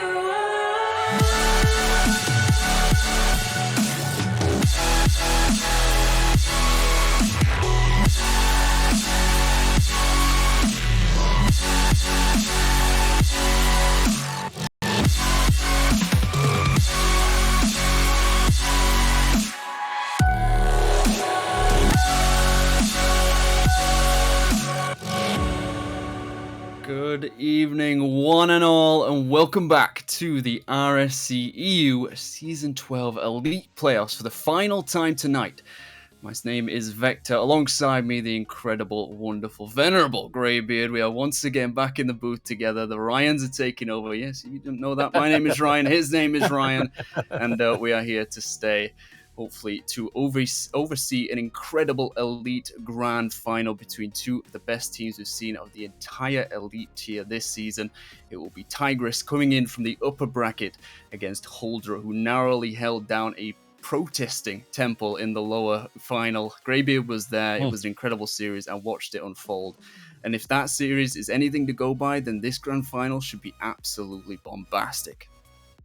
And I do feel a little bit cheated. I have to say that because given the fact that we had 3 consecutive overtimes, it deserved a game 5. And I'm just so sorry Temple weren't. They just weren't able to find what they needed in that game 4 to push it through. That's just how it goes sometimes, and that is the metal. That is the makeup, the stuff of champions, the ability to fight back. In that situation, they came so close, but they fell so far. It hurt so much more that they got that close as well. I watched it happen to Holder, in fact. I think it was that they got a couple overtimes in a prior series. They just couldn't get it over the line, but they did this time around, and it was fantastic to watch. But that's done. That's dusted. That is the past. We're currently in the present, on the exact halfway point of the entire RSC season, in fact, with this being the fourth... Wait, no, I'm completely wrong. It would have been third in Rival. Ignore everything that I've just said. It didn't happen. Your memory is gone. What we're talking about right now is the end of the Elite Playoffs. Of course, it is the 4th tier in the RSC, and with the way it's been going, it's kind of crazy. Some crazy things happen. I mentioned to you briefly at the just before we started that a lot of things happened as a result of that Holder victory. It confirmed that the cross-conference battle, the Ignis versus Glaciers clash, is now confirmed Ignis' favor. They were already 3-0 before this playoff started. They are now 4-0 because Tigress and Holder both in the Ignis conference. This is first versus second facing each other down here. And also the first seed has won every single tier so far, all the way from Prospect, Challenger, and Rival. Tigris' first seed in Elite. So it's looking like it's going that way as well. The script has been written. Whether or not Holder can rip it to shreds and really give us a series to shout about, that's just what I'm hoping for. So, well, on that note, do we get, Victor, a bracket reset? Are you and I going to be sitting here Don't tempt through me. 2 consecutive best of 7s? Mainly because it would hurt B-Shake that much more. He's had to broadcast his own team's downfall in such the way that it happened. He doesn't want to be here any longer than he has to. Essentially, I'm assuming is the feeling in that camp, and I don't know if either of these teams would want to. Obviously, Huldra have to want to. It's their only way of winning the entire tier, but. I don't think that Tigers are going to want it to get to that point. We, of course, haven't seen these two teams face each other in the playoffs, but since they were in league play together in the English conference, we have some background. We have some preliminary evidence as to how this really could go. It is currently 5-3 to Huldra in head-to-head difference. From league play. That was a long time ago, of course, and I think between the series it was different rosters, but it does give us an inkling of what could possibly happen. The last two teams, the result between these two teams last time was a 2-2 with the same rosters. It was a draw in league play. So based on that, based on everything we've seen from them tonight, I'm expecting this one to go down to the wire. Whether it goes to game 7, I can hope, I can pray, but it's happened so many times before. I make a prediction, it doesn't happen. I don't want to risk making one. I just want the gameplay to speak for itself. Fair enough. But I despite everything you've said, and I do agree with it in terms of B-Shake, and it's been a long day, a long weekend, I would love to see Huldra pull off the bracket reset. Whether they go all the way after that, I don't know. But that's what I would like to see. But whichever way it goes, I want it to go like 6-7 games would be perfect here.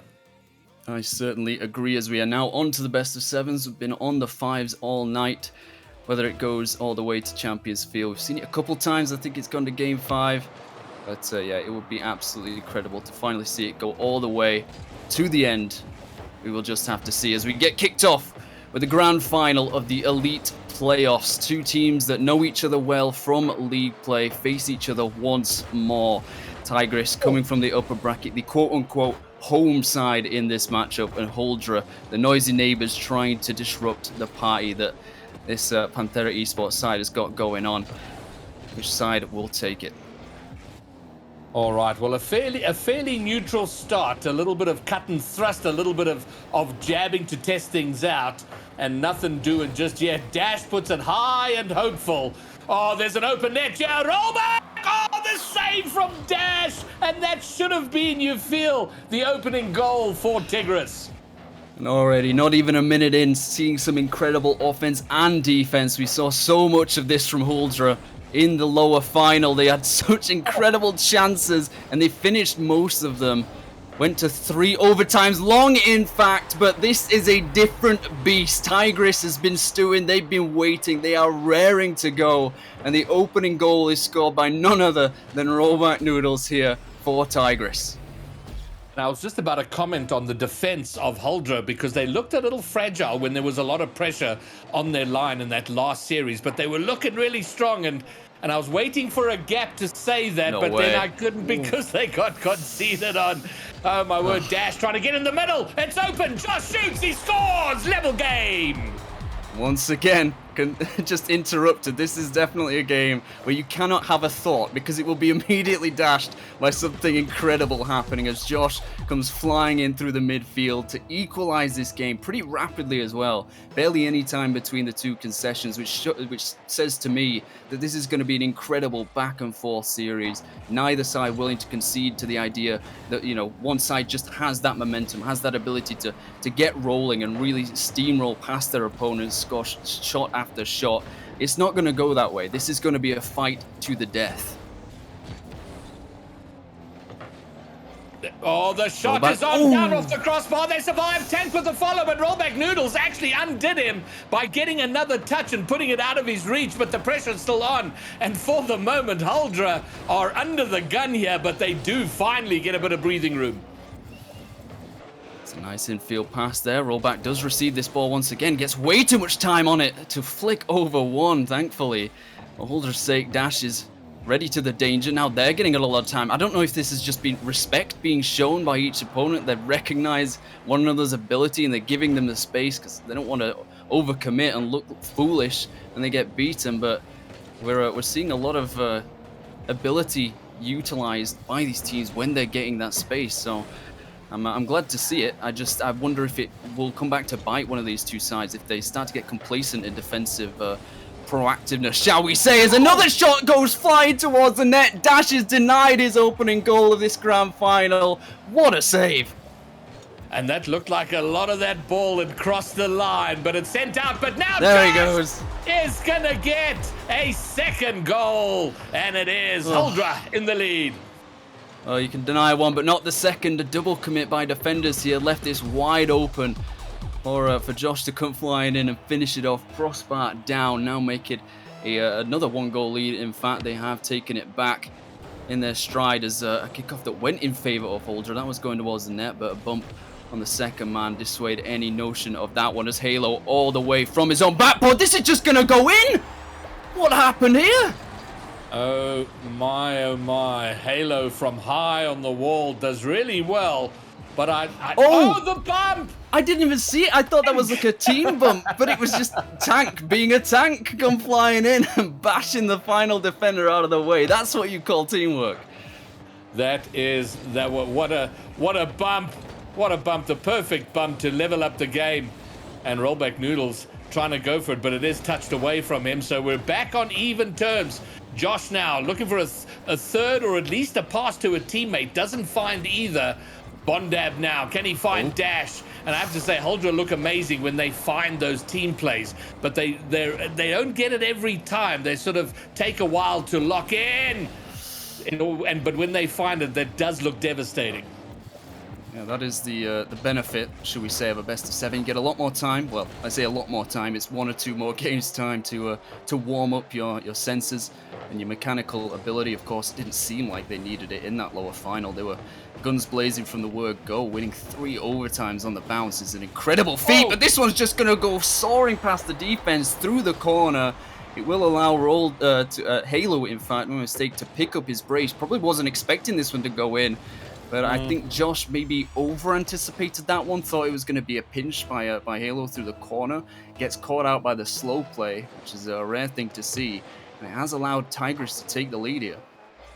Yeah, and Dash with the whiff in the midfield there, leading to that. And Josh, the 2-goal hero there, failing on the goal line, but they'll try and get it back. And they've been in the lead twice now, but now they're going to find an equalizer themselves.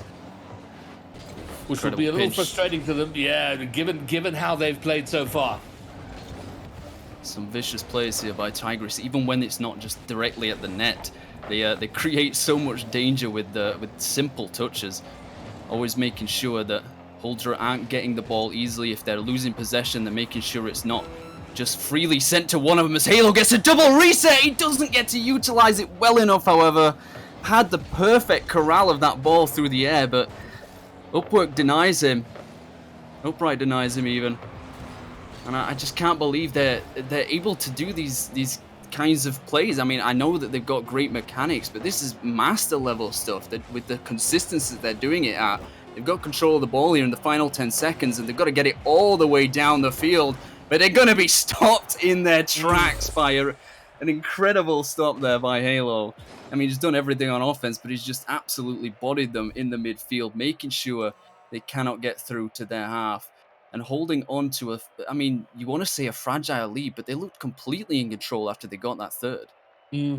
Yeah, they had to come from behind twice, which they did, and then they went ahead, and then they looked very secure in holding on to it. And they are the team that are on the streak. They came out of league play on a streak. They're in the upper bracket, and it's pretty much for them just one more series, one more win, and they tie up all of that hard work. So Huldra were in it for a lot of that game, but they do find themselves fighting from behind. One thing that I noted in my research before this series began, neither of these teams were in the playoffs last season. Of course, completely different rosters. It is still the franchise teams, but not who was currently on it. Tigris are the complete opposite. They were 10th last season in their conference. Wow. Now they're all the way at the top, first seed, coming into this in the upper bracket. Huldra came in 4th last season, but they didn't even escape the play-ins. They were not in the playoffs. So it's I just wanted to mention it as being a wonderful thing to see that that teams and franchises can bounce back from that. They can develop their legacy despite the fact that they might have struggled in prior seasons, that they can find their footing and really develop a history of themselves. And all credit to the GMs as well. Their ability to build these kinds of teams is phenomenal. And I mean, I was kind of salty about Tigris getting into this playoffs and seeing them play so well this season, simply because of the fact, like, I was cut from this team. I didn't survive the cut off of draft, and I was very upset about that. I was like, goodness sake, they just had to be the best team in the tier, you know, based on so many metrics. I was like, I could have been here. This could have been me. But I'm living vicariously through them here in the casting booth as they're going to get beaten in the second game. Not even 30 seconds in, Bondab to finish it, top left bins. Uncharacteristic play here from Tigris' defense. Yeah, Tank. You could see what he wanted to do, but he didn't have enough leverage on that ball to get it downfield, and lands up just giving a pass. And I do have to give a shout out though to Rollback Noodles, rocking the Twinzer, which in my estimation, a criminally underused car. Oh, it rolls up off the post, and Josh can't get any angle on a shot off the rebound. And their 1-goal lead remains just that. Well, Twinzer is essentially just an Octane without a spoiler. Whether or not that helps with the aerial game, it's hard to say. But it is working out well for Huldra so far here. Some chain dashes by Halo off the sidewall there, and it gets him into a great position to threaten the net. Stopped on the line, but Tank with a great pickup to take it past 2. Will be demoed out for his trouble, but still in this Huldra corner, however. Thrown straight up to Halo, who's trying to get back to his own touch. But they just got away from him, couldn't keep that under his spell. Still lots of space being left, being afforded to Tigris here on the front foot. They've managed to break out Huldra, but they've really got to start soldering down that spot on the edge of their midfield line, or it's going to start to get a bit more dangerous for them going forward, because we know how good Tigris can be with the rotation. All right, well, it's Huldra with defensive duty. Halo is up, but Josh is there. And now Huldra move forward with numbers, looking for a way through. They want to get a second. They want to get the second game locked in. Bondab looking for the pass. Doesn't quite find Dash. A very awkward pass in the end, which could have been something, but now they've got to get back on defensive work. Nice pinch back up. Tank will come to meet it, but met by a Huldra defender as well, still with the pressure on. Halo does great work to get this across. Tank with a free shot. It's going to have to be a loose one. It is still panic stations, though, for Huldra's defense as time is starting to get away from them. Of course, they do have the lead, so it does favor them that time ticks away, so much so that Tigris aren't getting their chances on offense, but they're spending a lot more time in the red half of the field. This one will be stopped by Josh, though. Tank will find rollback. Third man linking up with the second man's always frightening. And the time does favor them, but you do feel the 1-goal lead is a little thin. And the closer it gets from the end, the more you're going to get punished. If that's... Oh, my goodness gracious. Well, they're trying. They're knocking on the door, but they don't have the password to get through. And now Halo's going to have a shot. Josh will get the touch away. But nervous times here for Huldra. Yeah, it has to be. Said it yourself. No 1-goal lead is ever safe. Especially in terms of Rocket League. It's going to be sent all the way back up the field. Rollback and Halo collide with one another. I'm not sure that was pre-planned, but it led to a chance spurned for Tigris. Now going back down the field, we see Josh try to baller his way through it. Just ends up being an outlet pass to Halo with the fake out on the reset. Can he get it past 2? He pulls 2 up, but there's no one there to follow. Josh rotates well, and Bondab can 50 this back through as well. A demo in the meantime does mean that Tigris are probably going to get a free clear. All right, well, it's good to an extent here for Huldra. They're burning more time off, but you do feel they need a second. Oh dear, and they do have a tendency to look a little bit fragile in defense. They do okay for now, and somehow scramble it out, and maybe we'll turn this into some kind of an attack. Rollback can't get it past Dash. It's now going to float awkwardly toward the net. No one pressuring it from Huldra just yet. Last minute now. They would dearly love a second to lock in game 2. Yeah, they were looking for it there. I mean, we're talking about the fragility of a 1-0 lead, but that's the antonym of what Huldra's defense has been so far. Oh my goodness! They had 10 saves before that, but they got 11.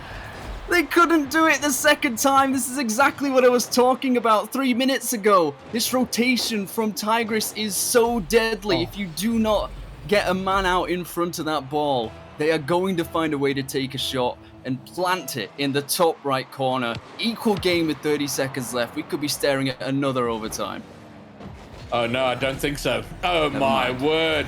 I've It's just taken cursed them them twice in a row. That's It's incredible. taken them a solid 3 minutes to get the equalizer and then bang right off the kickoff. Oh, man. And this Huldra did this to Temple in the last series, so getting a little of their own medicine here in the grand final. Yeah, they took their time. They built up all their energy just to get two in quick succession and really make it so much worse for Huldra, but they have a chance here. Going back down the field, Bondad does well to get it past one, but really telegraphed that pass down to middle, so they didn't get the cleanest chance they were looking for. Josh, not much boost, but can still keep the pressure on with positional play as Bondad passed another. It's just too easy for Tigris to get rid of this. That front post was completely locked down. Now they're back down the other end of the field. If it hits the ground, Tigris will take game 2 on the trot. And this one's so much more painful for Huldra considering how long they had the lead, how long they were in control, but we kept talking about it consistently throughout the game. It's not enough. One goal is too fragile. It is too, you just can't do it. You cannot sit on your laurels with a 1-goal lead. And I was thinking, maybe in overtime once they equalized, but then they got a second, and then it all just crumbled in front of them. And that was, I mean, I was certainly getting nervous for Huldra. It just never felt like 1 goal was going to be enough. And they had a couple of opportunities to extend the lead, didn't take them. And then, that's things turn around so quickly. I mean, we see it all the time. 1 goal leads to more. And Tigris, 2 goals up. So that bracket reset looking a little tougher as we stand here now, but it is a best of 7, a bit of distance to go. But Tigris, certainly the more comfortable of the two. 11 saves in that game for Huldra, but it only takes the one. Just the one lapse in concentration, in judgment. And they're going to have to shore up a little bit more, or just score more goals than your opponent. Just go full offense, go full kitchen sink mode.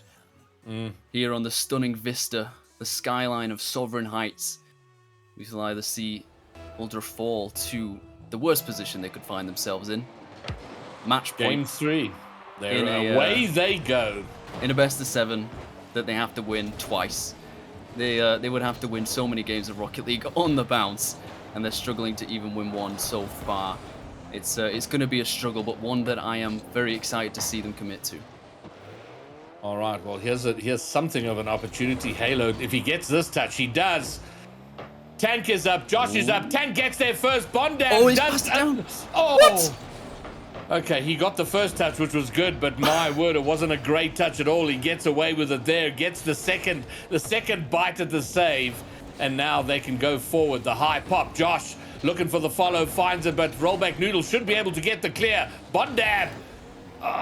They're there and thereabouts, Vector. They're building pressure, but just not finding the final. It's just that clinical nature of the final touch, the final third play. You can do all the setup in the world, you can do all the wrapping you want, but if you do not put a pretty little bow on it, it is not going to be a gift. They've given themselves a present here, though. Incredible play. I don't know how Josh read this. It was actually not even that good of a shot, but Bondab with the double demo to open up that space. Well, we didn't really talk much about disruption, about roughhousing, about getting in your opponent's faces, just absolutely murdering them as Josh continues to do. I think he's got a bloodlust at this point, but maybe that is the way forward for Huldra here. Well, you know what? There's that goal was all about that demo on the goal line. Oh, yeah. It just needed to be on target, and it's a tragedy. You get no points for the demo. You don't even get an assist for the demo. Yet it was all about that demo. It is the least thanked mechanic or event in the Rocket League game, but it can be so influential, just as that save was, to stop it on the line and keep this game in their favor. As Halo gets it past all 3 players there, and it's not going to be stolen by Tank. I thought he was just going to sneak that one by, but he squirrels this back off the backboard, gets the beautiful aerial, gets back off the ball. He has to snap his car basically 90 degrees to the left and then the right to get back into a position to shoot this ball to a wide open net. We talked about Halo so much throughout these playoffs tonight. He was the catalyst, the superhero for Tigris in the upper final. He was absolutely incredible, and he's continuing to do it here. Oh, that was such a magnificent goal, though. The solo effort, he looked so in control of that play, one side to the next, and the finish was delightful. So I don't know if it's good news or bad news here for Huldra. I mean, they held on to 3 minutes, they held on to a 1-goal lead. Not as long this time, back on level terms, and maybe in a way that's kind of better, because they don't get nervous about holding on to a lead. They can just focus on trying to find a second. Oh no, is that going to be in? Bondab gets the touch away. Not quite. I mean, the best time to concede is right after you've scored, and it is the most likely time you're going to succeed, because you're just not quite expecting it. You're on the elative high of scoring, and you can get caught out very easily, especially in the Rocket League game with the way that kickoffs work, and it gives you so much more time to mount a comeback in that point. So, thankfully for Huldra's sake, they're not in a position where they have to panic and throw everything at this ball and just hope that something works, rather than be methodical and figuring it out. And now with 2 minutes left to go, will Halo take the lead once more for Tigris? Not this time. Will be denied by Josh. His second save of the game, and Bondab to leash it to the backboard. Halo, not the greatest touch, does allow Josh with a free shot. Maybe he opted to go for the pass, but Tank did just have enough in the tank. His tank, shall I say. Lots of tanks going on right now. I'm not sure which one's the right one, should we say, but whatever works for Tigris' sake, they keep that one out. We're not going to keep this one out, however. That was an excellent passage of play. This is your classic Rocket League pressure build-up. They've been there and thereabouts, keeping it over on the Tigris half, just pounding, keeping themselves there, and finally the defense breaks down. And for the second time, like they did in game 1, they have a second lead. I've sort of got an affinity and an idolization of Halo, because he created one of the greatest casting moments that I've ever had last season's playoffs, where he's able to score an unbelievable aerial goal. I think he scored 2 in like 5 seconds to win without an overtime. But they're getting beaten down a bit here, Halo and co, shall we say. Dash, Josh, and Bondab all contributing on the offensive side, all with a goal, all with an assist. An incredibly well-rounded team here that is showing their pedigree and showing why they deserve to be in this grand final. Still so much left to prove, but they are well on their way. And they've done here what they were unable to do in any game in the series, have a 2-goal lead, but that has eroded to a single-goal lead.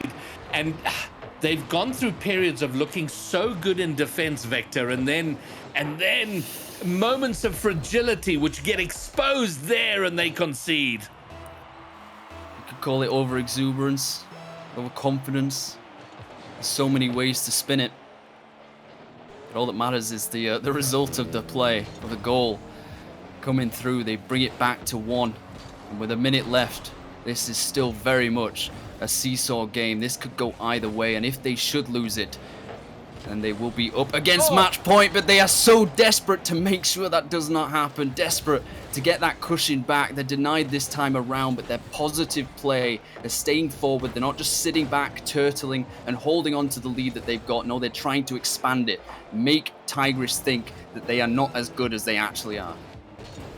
All right, well, we've passed the 30-second mark, the 30-second mark where they conceded last time. Oh, no! Vector, what is happening? A 2-goal lead has evaporated. Oh, no. Not like this. They can't lose this one. We speak and the opposite happens somehow. I just, it's horrible. Horrible to see, but it's wonderful to see from a neutral perspective, because with 20 seconds left, we're staring down the barrel of an overtime here in Game 3. And I'm really hoping it goes to that point, because golden goal is so exciting in these situations. It's not quite a game 7 OT. We're yet to find one of those yet. It's the best. It's the only chance we've had to see one of those tonight. And hopefully we get to that point. Hopefully Huldra can take this in their stride as it hits the ground for the last time. Bondab opts to leave it in his half of the field, and they seem confident enough that they can take this overtime. And a critical one for Huldra, you would feel, because they're in Game 7 reverse sweep territory if they go down here. And much is said about how hard that is. We all know how difficult it is. So far more important for them to win this than for them. And Bondab gets the final touch. They're not going to have to reverse sweep. They keep themselves in the series. I think I'm genuinely witnessing deja vu. I'm pretty sure I saw Bondab do this in the first or second game, where he just kind of barreled through the corner, won a 50, and then it just bounced back down to him off the ceiling. He somehow finds it and has been the hero here for Huldra once again. Finds his brace, over 500 points. An incredible performance, an incredible game, a 4-3, and what a fight back for them. They didn't even need to take a timeout for this. I think that's especially important to note. Huldra have taken a timeout already tonight in the upper semi-final, so there's precedent. They know that they can use it, and it's effective. It helped them to get back into the game. So I'm definitely expecting them to use it here should they lose the next one. But the fact that they haven't had to, it's extremely positive signs. And I'm going to elucidate this point in the form of a joke, Greybeard, because it's one that I've been using not using for so long, thinking about for so long. I'm gonna throw it to you. All right. Why do gamblers shave their heads? Why do gamblers? I have no idea. Because fortune favors the bold, and right now I think Huldra are brandishing their razors. You know, they're going skin, and they definitely want to get forward in this series, get another win on the board to give themselves that confidence. All right. Well, that's exactly what they'll be looking for. Make it 2-each. Make a best of 7, a best of 3. But on the other side, Tigress, they want to wrap this up. They don't want to be here all night. They don't want to have to go through another best of 7.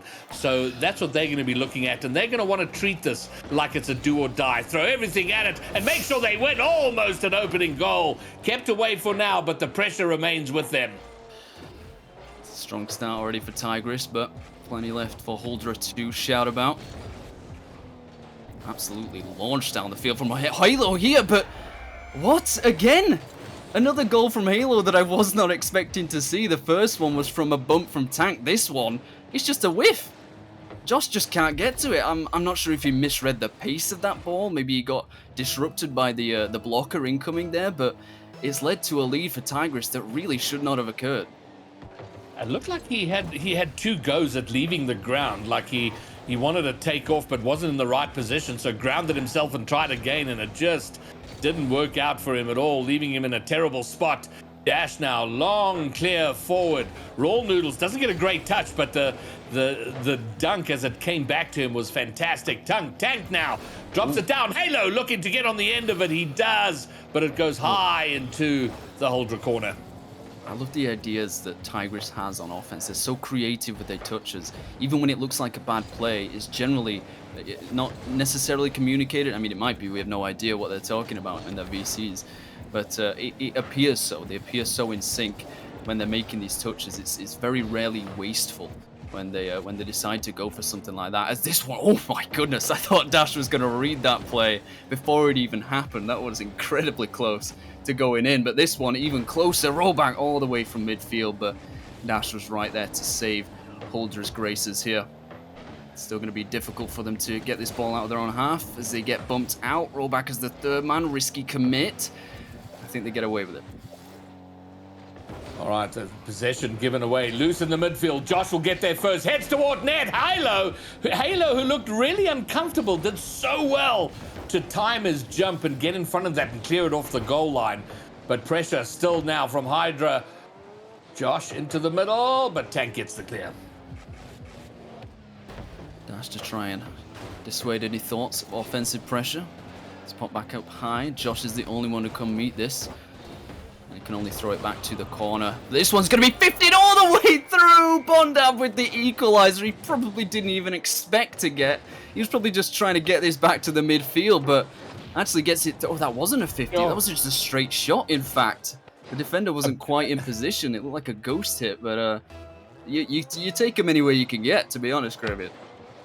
Well, it turned out to be a banger of a shot, 102 k's an hour to get things leveled up. So that'll get them feeling a little bit better. They would have been a little tense, a little nervous, a little bit edgy, having gone behind and not able to find their way back, and a little bit of a clumsy takeout. But they do get out, and Dash is desperately looking for somebody you can pass to. Doesn't quite work out, and they're going to have to defend once more. I was slightly concerned for a moment. Bondab was like AFK for 10 seconds on that kickoff. I wondered what was happening. I thought we'd end up getting asked for a technical stop there, but thankfully it went all right. Bondab came back into the game, despite the fact that that Josh and Das were so desperate to stay with one another. They created a train out of defense, as you mentioned, just to clear it out. And with now 2 minutes left on the clock, remains a close game as expected. Not nearly as high scoring as the prior one. Maybe both sides getting a little bit more conservative with their play. They don't want to risk opening up too much space. Obviously, they had a lot of respect for each other. It's something we called out in games 1 or 2. They left a lot of space in the midfield, whether that was because they didn't want to overcommit or genuinely because they thought, you know what, I don't want to risk pushing these guys. They're probably going to do something mechanical on us. It seems like that's changed. It's gotten a lot more tight and compact, a lot more technical. And despite that, it's not lost its interest. It's still extremely exciting. Yeah, I do think part of it is the fact that is how deep we are in the series now. Yeah. Is that, you always think you got a lot of time in the best of 7, but those games disappear and each game becomes more tense. The importance of every game climbs, so you want to be a lot more certain, a lot more sure about all of your plays. And now it's high and loose. Rollback will get there first. It's going to come off the backboard. Very awkward from Josh, but he is saved by a teammate. Seen a lot less consistency in finding each other in the offensive third for both sides. It seems like you use the word loose. It's probably the perfect description of it in terms of going up the field and being in the right position for these plays. But they're still keeping each other in check at arm's length. Make sure there's no clear and obvious breakouts. Very rare that the third man is left in dire situations. In 2v1s, I've seen it very rarely, to be honest. It's supposed to be mostly great plays from either side, despite the fact that Halo scored from a free whiff on the defensive end. Definitely be kicking himself for that one, but with 10 seconds left, another overtime in the prospect. Yeah, I don't know if they're doing this on purpose. It's starting to feel like it. But well, it's been a night characterized by overtimes, 3 of them in the last series, and now we have another one. And again, more important for Huldra to win, but it'll be very frustrating. Oh, is that going to go straight in? No, it's not. It'll be very frustrating for Tigris if they lose again. And in overtime, no, it's not. It's kept out. Another crack at it is blocked. And under pressure are Huldra. They survive for now. Almost the quick overtime, but it will continue. Under pressure, ice, baby, is exactly what these players need in their veins right now as Bondab to pick it up, double commit. It could be free for Dash, but with very little boost to his name. He has limited options to get that one towards the net and ends up just actually placing it on the backboard. Free clearance, even freer here for Tank, who's just going to launch it towards his teammate. I assume he was low on boost there, but he does manage to keep this in the dangerous zone. For only a moment, however, as Halo is forced to take this off his own backboard. Dash to keep it in the grey half. It's brought back across. Sent back by Dash, not intentionally, gets demoed for the trouble. That means there's going to be no offensive rotation here for Huldra, but it's just thrown away. Seeing it a lot more now, often now. There's a lot of boomer ball going on, which is unexpected for a series for players of this caliber. Yeah, but I think that it's also the golden goal, sudden death nature of it. You just want the ball away from your net. Yeah, exactly. Get it away now. Opportunity. Josh can't get a decent shot on, and now Halo. We see how dangerous he is mechanically. Gets it over one. Oh my word! This guy. And you know, from the moment he caught it here, it looked like trouble, Victor. Is that another 1v3 in the same series? I'm pretty sure it is. He air dribbled it from his own corner in games 2 or 3, one of them. And he just continues to compound, to add even more to it as we see a timeout called here for Huldra. Makes sense. It's the only time they can, because currently Tigris are on championship point, not even match point. Next game win, they win the entire thing. Huldra must take a timeout. They must go back to the drawing board and figure out what it is that is losing them these overtime. I mean, they won the last overtime, of course, 4-3. But this time around, they didn't quite have the mettle to take it because of the merits of Halo, should we say. Of course, Rollback, Tank performing admirably and exceptionally well in their areas, but Halo, as I said in the upper final, there is just such a catalyst, such a talisman for this team, and he continues to get better and better. It seems it's mesmerizing to watch, but also frightening, just because of the prospect of what he could do to this team. And the enormity of the job ahead of Huldra right now is they have to win 3 games in a row just to have the privilege of doing this all over again. So it's really, really tough. Yeah. So I don't know what they talk about during these timeouts. If everybody just chills and kind of takes a sip of juice and thinks about life and contemplates their navel, or if they talk strategy, or what the deal is. But maybe it is just a moment to kind of reset, because they're not being dominated, but they are just that far behind. They're just they're far behind enough to be 3-1 down. I'm sure they're all pensive, staring out of the window as it rains, trickles down the window, really getting deep into thought about how they could win this Rocket League match. But there's a unique feeling of that, in that you say they're not getting dominated. It can often feel that way when you're just losing out. They, of course, did win the overtime, as we said in the prior game, but just about losing this one, it feels so much worse, and we say it all the time. It feels like you can't do right for doing wrong. It's like, what must I do? What is that one little linchpin that I need to take it over the line? They'd already done it once. They did it in a 4-3. It was a crazy game. So if they can do that in a really high-scoring, loose, chaotic field, then I don't see why they can't do that in a more technical, slowed-down pace of game of Rocket League. Of course, that may favor Tigris. They may be more methodical, more cultured, should we say, in the way that they play the game. They're a lot more refined in the way that they link up with one another and utilize that team play. But just the effect, it feels like, of Halo, it's not just a direct physical effect on the field. It feels like a psychological one at times as well. Like, what do we do to limit this guy? You never really want to be forced into that position where you have to focus on one person, because it tunnel visions you, and you get too focused on one person, you forget about the other two. It's a 3v3 game for a reason. So I'm just expecting Huldra to come out in this one all guns blazing. They have to. They're at the precipice. They are about to be pushed off the cliff by the team that they actually did better than in league play. So there's so many factors, so many storylines going into it, and I just desperately hope they've got more fight left. All right, well, that's going to become clear pretty soon. And for me, if they can get their link-up plays, when they do that well, they've looked devastating. So if they can, and look, I think they're having a tough time doing it, mostly because Tigris are a different team. They are a better team than the other opposition that Huldra have had to face in this competition. But if they can figure that out, then I think they become a force to be reckoned with. And not just the booming clears, but the team plays dash with a miss, gets saved by Bondab. It's the kind of mentality you've got to go into every single game with. You can beat your opponent. Doesn't matter who it is, you've got to have that faith.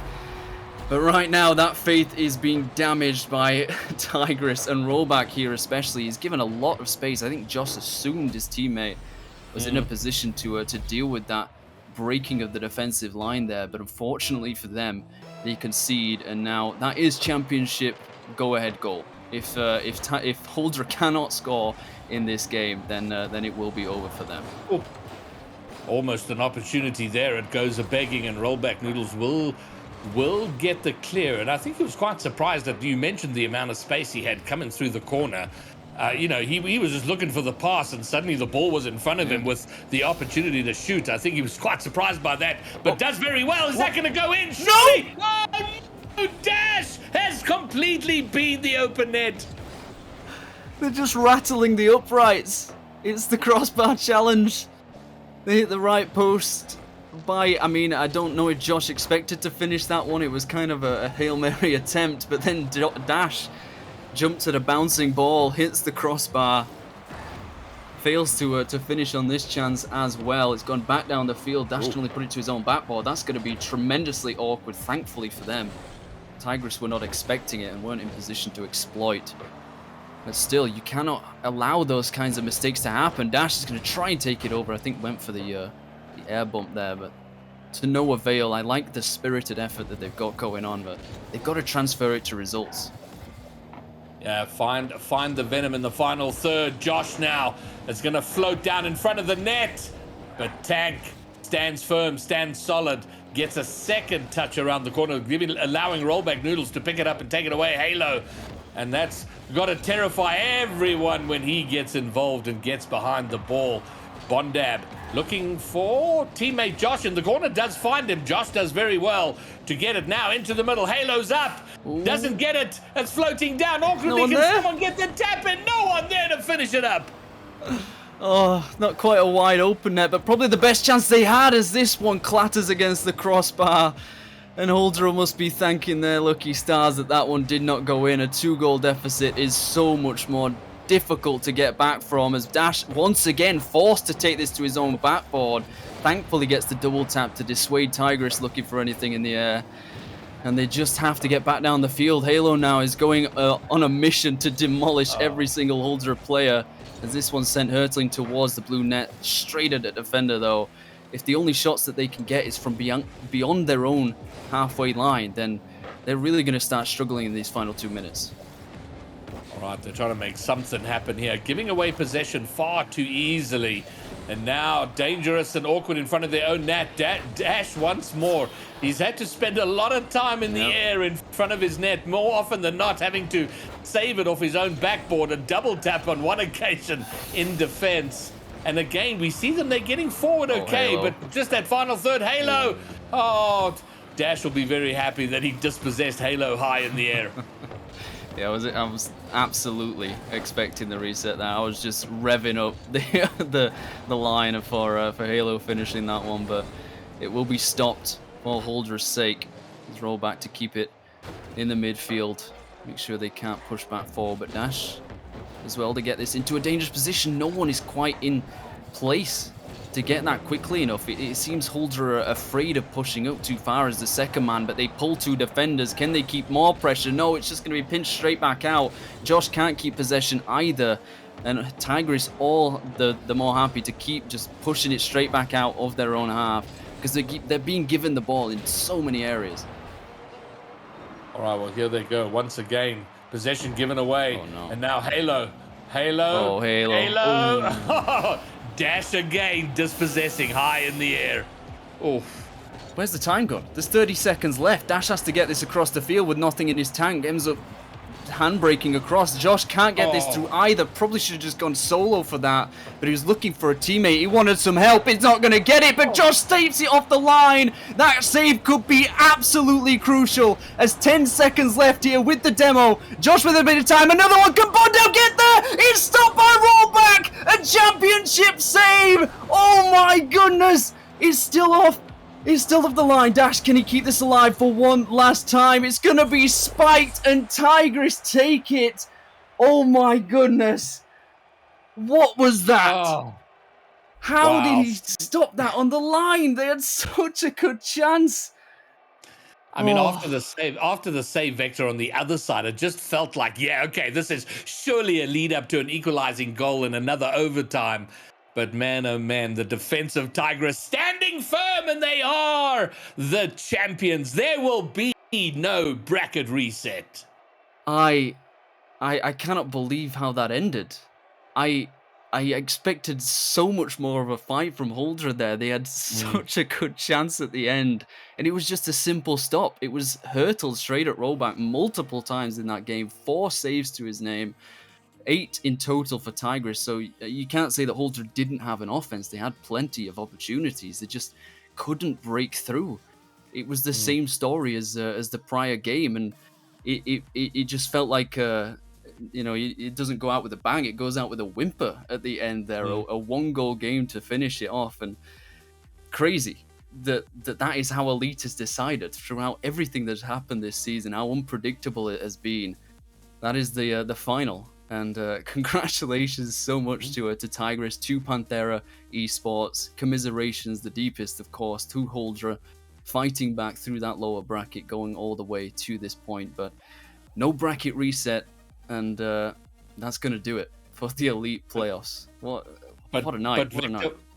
But Vector, once again, the top seeds doing what is expected of them, right? That's quite something, because often you see those seedings come undone, but it speaks to their consistency, that coming in as top seed and getting through undefeated, going all the way after a fantastic season. So what a cap to a great season for them.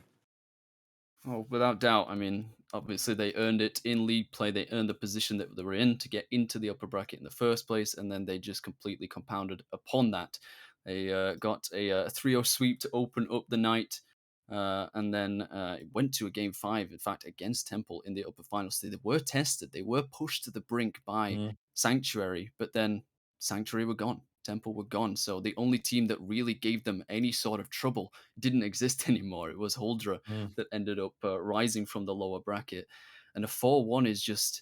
I hesitate to say disappointing, because that I feel like that would take away from the effort that was put in by Huldra and Tigris. I think there were 2 overtimes in that series, and I just expected more fireworks, should we say? Expected more of a show from the team that we had such high praise for in Huldra. Despite the fact they were in the lower bracket, it's easy to say that they weren't playing as well as they could have on the night. But they swept Fearless Bravo, they 3-1 Vanguards. These are not just pushover teams. They were in the playoffs for a reason. And they took Temple down without a game 5. Temple was touted to be one of the better teams in this competition. And I'm shocked. I'm stunned that this is the way that it went, but it did. And that has been the way the cookie has crumbled. That is Elite for this season. And it was crumpled and crushed by Tigris. I mean, we can't take away from their performance, and absolutely, I think Huldra should have been done better. And there's no doubt they will, when they reflect on how this went down and what happened, and whether they're going to watch the replays or not, I'm not sure. But they will know there were moments that they could have done better, they should have done better. And it was in small moments. There were times of fragility in front of their own net in defense where they didn't defend as well as they should have. But then also catastrophic misses on the other side where that would have given them either an equalizer or a lead or extended a lead. So it's those... one of my favorite expressions is great events turn on small hinges, and it's those small moments over the course of a series that just let it get away from you. But Tigers taking advantage and doing what they had to, and now they're the champions. I completely agree. It's a game of moments. I've always said it. I probably say it too much, but that is the whole idea of it. It's just those single points that can lead to such great outcomes. And it's you could say greatness from small beginnings as well. Just another way of saying it. I liked yours better, but they're both valid. Let's just call it that. And that's certainly the case for Tigris here. As I said at the beginning of the series, they were 10th in their conference last season. Completely different roster, of course. We have to posit that, but it's just the storyline of the same team name and same franchise going from literally the bottom all the way at the bottom, the worst they could have been, to literally the best, the very, very tip top, and an incredible work from Big Chebs and his ability to build teams, the GM of this franchise, of course. And I was no hard feelings for being cut. Clearly, it worked out in your favor. They had Pacey for most of the season. He couldn't play the playoffs, unfortunately. But then they just go on and bring in Halo, one of the best players in the tier. Simple as that. It's not hard to do, is it? To build a team. Clearly seen it go on there. So we hope to get the players in for an interview. Of course, we'd love to speak to them. I was disappointed that no one wanted to put their face cams on in the grand final. We have that capability. We want to see the reactions, but we're just gonna have to settle for their voices. All right, fine. Well, I don't know. I don't know how the interview process works in terms of the team. If they nominate someone beforehand, or if they have a little vote and someone is offered up as tribute to go. We usually get forward and all of them speak. in. We get everyone in. Oh, because really? it's only that's fair, actually, you know. that's very groovy. Get Okay, the good. GM and the AGM There we as well. go. Why not? It's a whole party. It's the end of the playoffs. You know, congratulate yourselves. Your season is done. You've won the entire tier. Why not get everybody in? They've all contributed. So they all deserve to be given that congratulations, to get that stage presence. And yeah, I'd love to ask them questions about their journey throughout these playoffs, how they got here, how they felt about getting here, about the legacy of their team throughout their franchise history. And I asked Big Chevs why he cut me. Why did he do that? I need to know. It's been on my mind the entire season, and I'm going to do it. But I will give it to you to start with, Greybeard, because we've got everyone in the booth here, the champions of the elite tier Tigers. All right. Well, peeps, congratulations. And my throw-out question is going to be a fairly arbitrary one, but I would need to know from Rollback Noodles. I see you out there rocking the Twinser. Is that a main? I haven't seen you before, so I don't know if that's like a whole season thing, or was it just how you came dressed for the finals? It's 100% main. I got a white Twinser like 2 years ago, and since then I've been trying to main it. That is amazing, and for that for no other reason than that, your credit in my book, for whatever that's worth, has gone way up. I've always been a massive fan of the Twinser, so well done. Thank you.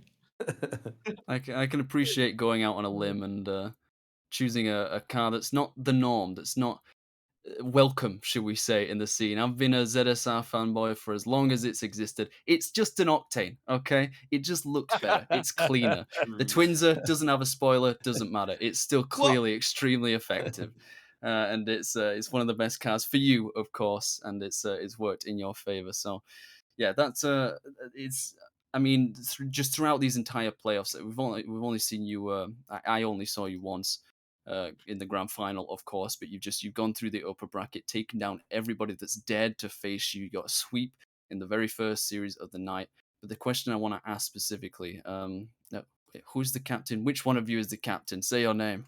I'm the captain. Rollback is the captain, of course he is. Is the man with the head on the shoulders. In the upper final, you went to game 5. Temple took you to the brink. In that series, was there any doubt creeping in? Was there any thought that you may actually have to take a short detour down to the lower bracket, or were you completely confident that series is going to go your way? I was very nervous. I thought we were going to lose, but I think both my teammates. Both my teammates had a lot of belief. We just took a timeout. We just sat there and not saying anything, just having a drink, recovering a little bit. Because I think we went 1-0 up, and then they got 2 games. Not sure. But yeah, I think mainly Halo and Tank just kept their cool, and they helped me a lot with it. Yeah, it created one of the most exciting series of the night. One of the only one of the only 3 Game 5 series. One of the only 2 on stream it was. But an upper final, best of 5, going the distance, extremely exciting. Not at the other end of the table. At the very start, at the very end of the entire playoffs, you 4-1 Huldra. Was you expecting the series to go that way? It was extremely close. We saw 2 overtimes. We saw the 4-3 overtime. We thought, Huldra, they've got something here. They've fought their way back. They've still got a lot of fight left. But then you pushed them down like they were a child trying to reach up to your head. So I just want to know what was the thought process in that as you were winning the games, going through them. Did you think that it was going to be as I don't want to say painless, but just not as difficult maybe as you expected? Well, I think during the season we didn't win against them. We had a draw and then a loss. And in scrims we would also never win against them. So we were kind of scared. We hoped for Temple in the finals because we already won against them. But I think after the first 2 games we were just saying to each other, we're playing good, we can do this. And after that I think everybody was pretty vibes. Nobody was really nervous, and we just kept going. It certainly seemed that way. And then I have a question for Halo, who you had a fantastic series. I don't know for you if you just sort of felt in the zone today, but there were at least 2 or 3, maybe 4 plays in there which were just astonishing from a mechanical solo point of view. How it just looked from a caster perspective like you were in the zone and in control out there. How did it feel for you? I don't really know. Like, I just kind of always play like this in playoffs type of format. So I don't really know. It's just focusing a lot, and then just kind of when on autopilot as soon as I go in the air, because that's what I always do, and then just try to pull off some random stuff, and hope it works out. I guess. It just comes natural. It's just instinct. Doesn't Yeah, even think about it. exactly. Yeah. Well, awesome. It was an absolute joy to watch. So well done. Thank you. Yeah, exceptional performance all around. Going back to you, Halo, as well, especially joining this team. I'm not entirely sure which week you joined the team in. Obviously, Pacey did really well with them to begin with. It was laid out that he obviously couldn't attend the playoffs. There was a new player needed to bring in. Did Chebs approach you to sign you for the remainder of the season? How did you feel about doing that? It was actually Roll who came up to me and asked if I wanted to join, because I DM'd him like the night literally earlier in the day, to like get me a spot on your team as like kind of a joke, because I knew it wasn't. I didn't think it was gonna happen, so I DM'd him saying like, give me a spot on your team, and then literally like a few hours later he came back DMing me like, hey, you wanna join Tigris? Like, what? Yeah, sure. I mean, you know. Well, there you go. A lesson for life. If you never try, you never know. Demand things, If you don't Yeah. ask, you don't get. You may have said it jokingly, but Yeah. many a truth is born in jest, and look how it worked out. Look what happened. Just that one single decision led to such an incredible team being formed. Of course, we're kind of praising everyone. Rollback, of course, the captain, Halo, Tank as well. Incredible defensive displays throughout the entire season. It's something that I've seen your teammates praise you for a lot. I was with you at the start of the season before the cuts happened. I knew what you were capable of then, and seeing that flourish throughout the season, especially. And of course, Casey, the fourth man on this team, cannot forget about him. Just played through some important series throughout the season as well. Everybody knows that it's a 4-man team. Everybody has to be praised. But last question I have, maybe more if it's answered properly. Where is your GM? Where is Big Chaps? He's not here to congratulate you, to celebrate. You know is at Max? work. He Is it Chubbs work? is- Oh. Yeah, Chubbs works nights at the bar. He's a chef. Priorities, man. Take a break to celebrate your team's victory. I'm not sure if he knows yet because he hasn't responded to my DM that they won. Well, But I'm here. I was gonna say, yeah, Mox, you are here. I didn't want to say as the substitute. We've got you in his place. You are the AGM, of course. You are a massive part of this franchise, and you make so many big decisions that lead to these situations. At the start of the season, did you have a lot of input in terms of this roster being built? I know, obviously, I was drafted to this team as well, but how much help did you give Chebs in determining this roster? I did the second day of draft, and both Pacey and Tank came from that. But then I wasn't home. I wasn't home for making of the rosters, so it was basically all of Chep's decision making, except in week 7. I was when I learned that Pacey wasn't available for playoffs, I was the one to get the idea to boot him off and get someone else in. Very clutch. Very good. That's exactly what an AGM's for, to make up the gaps, to see the problems before they become problems.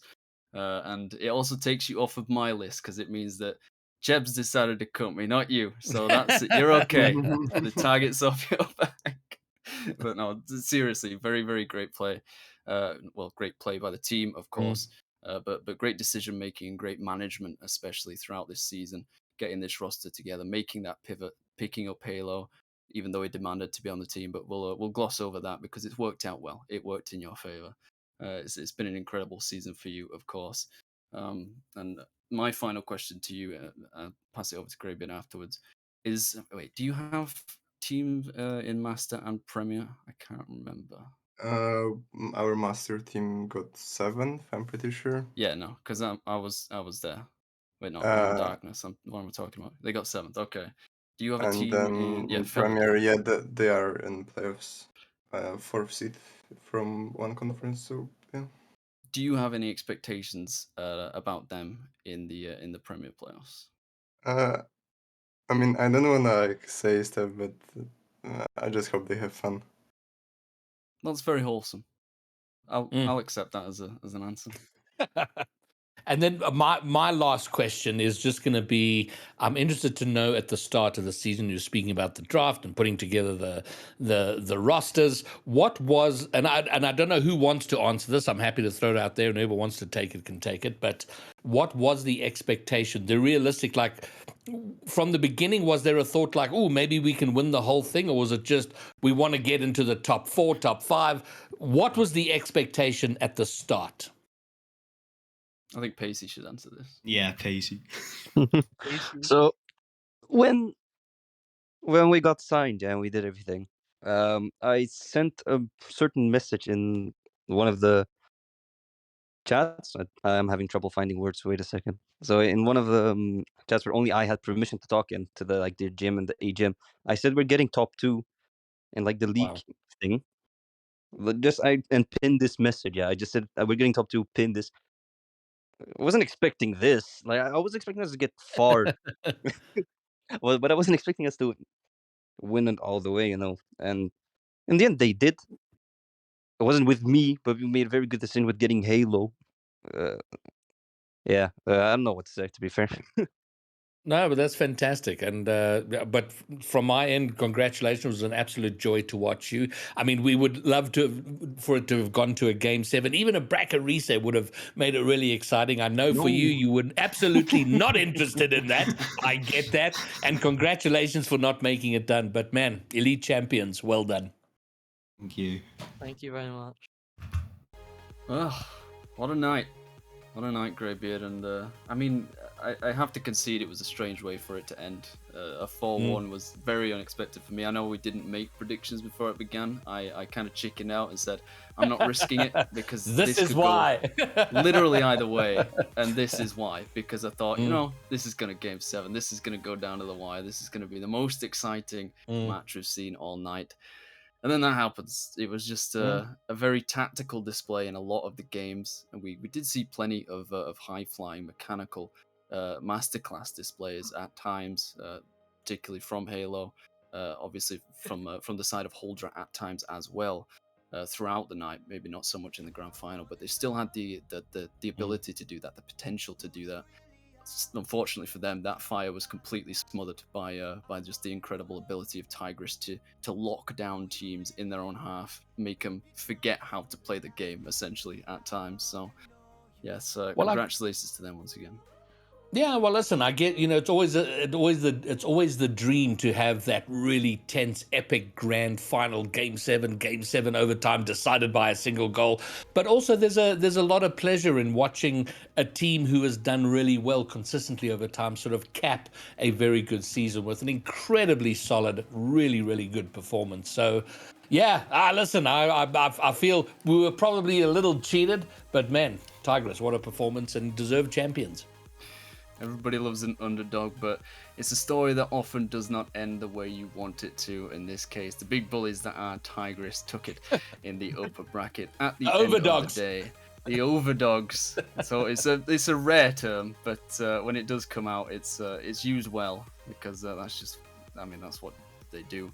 Is that I think that's the only one that wasn't a bracket. No, Rival wasn't a bracket reset, but they 4-2'd. So it's getting worse. It was 4-2 in Rivals, 4-1 in Elite. It's going to be 4-0 in Master next week. I'm certain of it at this point. That's just kind of how it goes. That's how the ball rolls.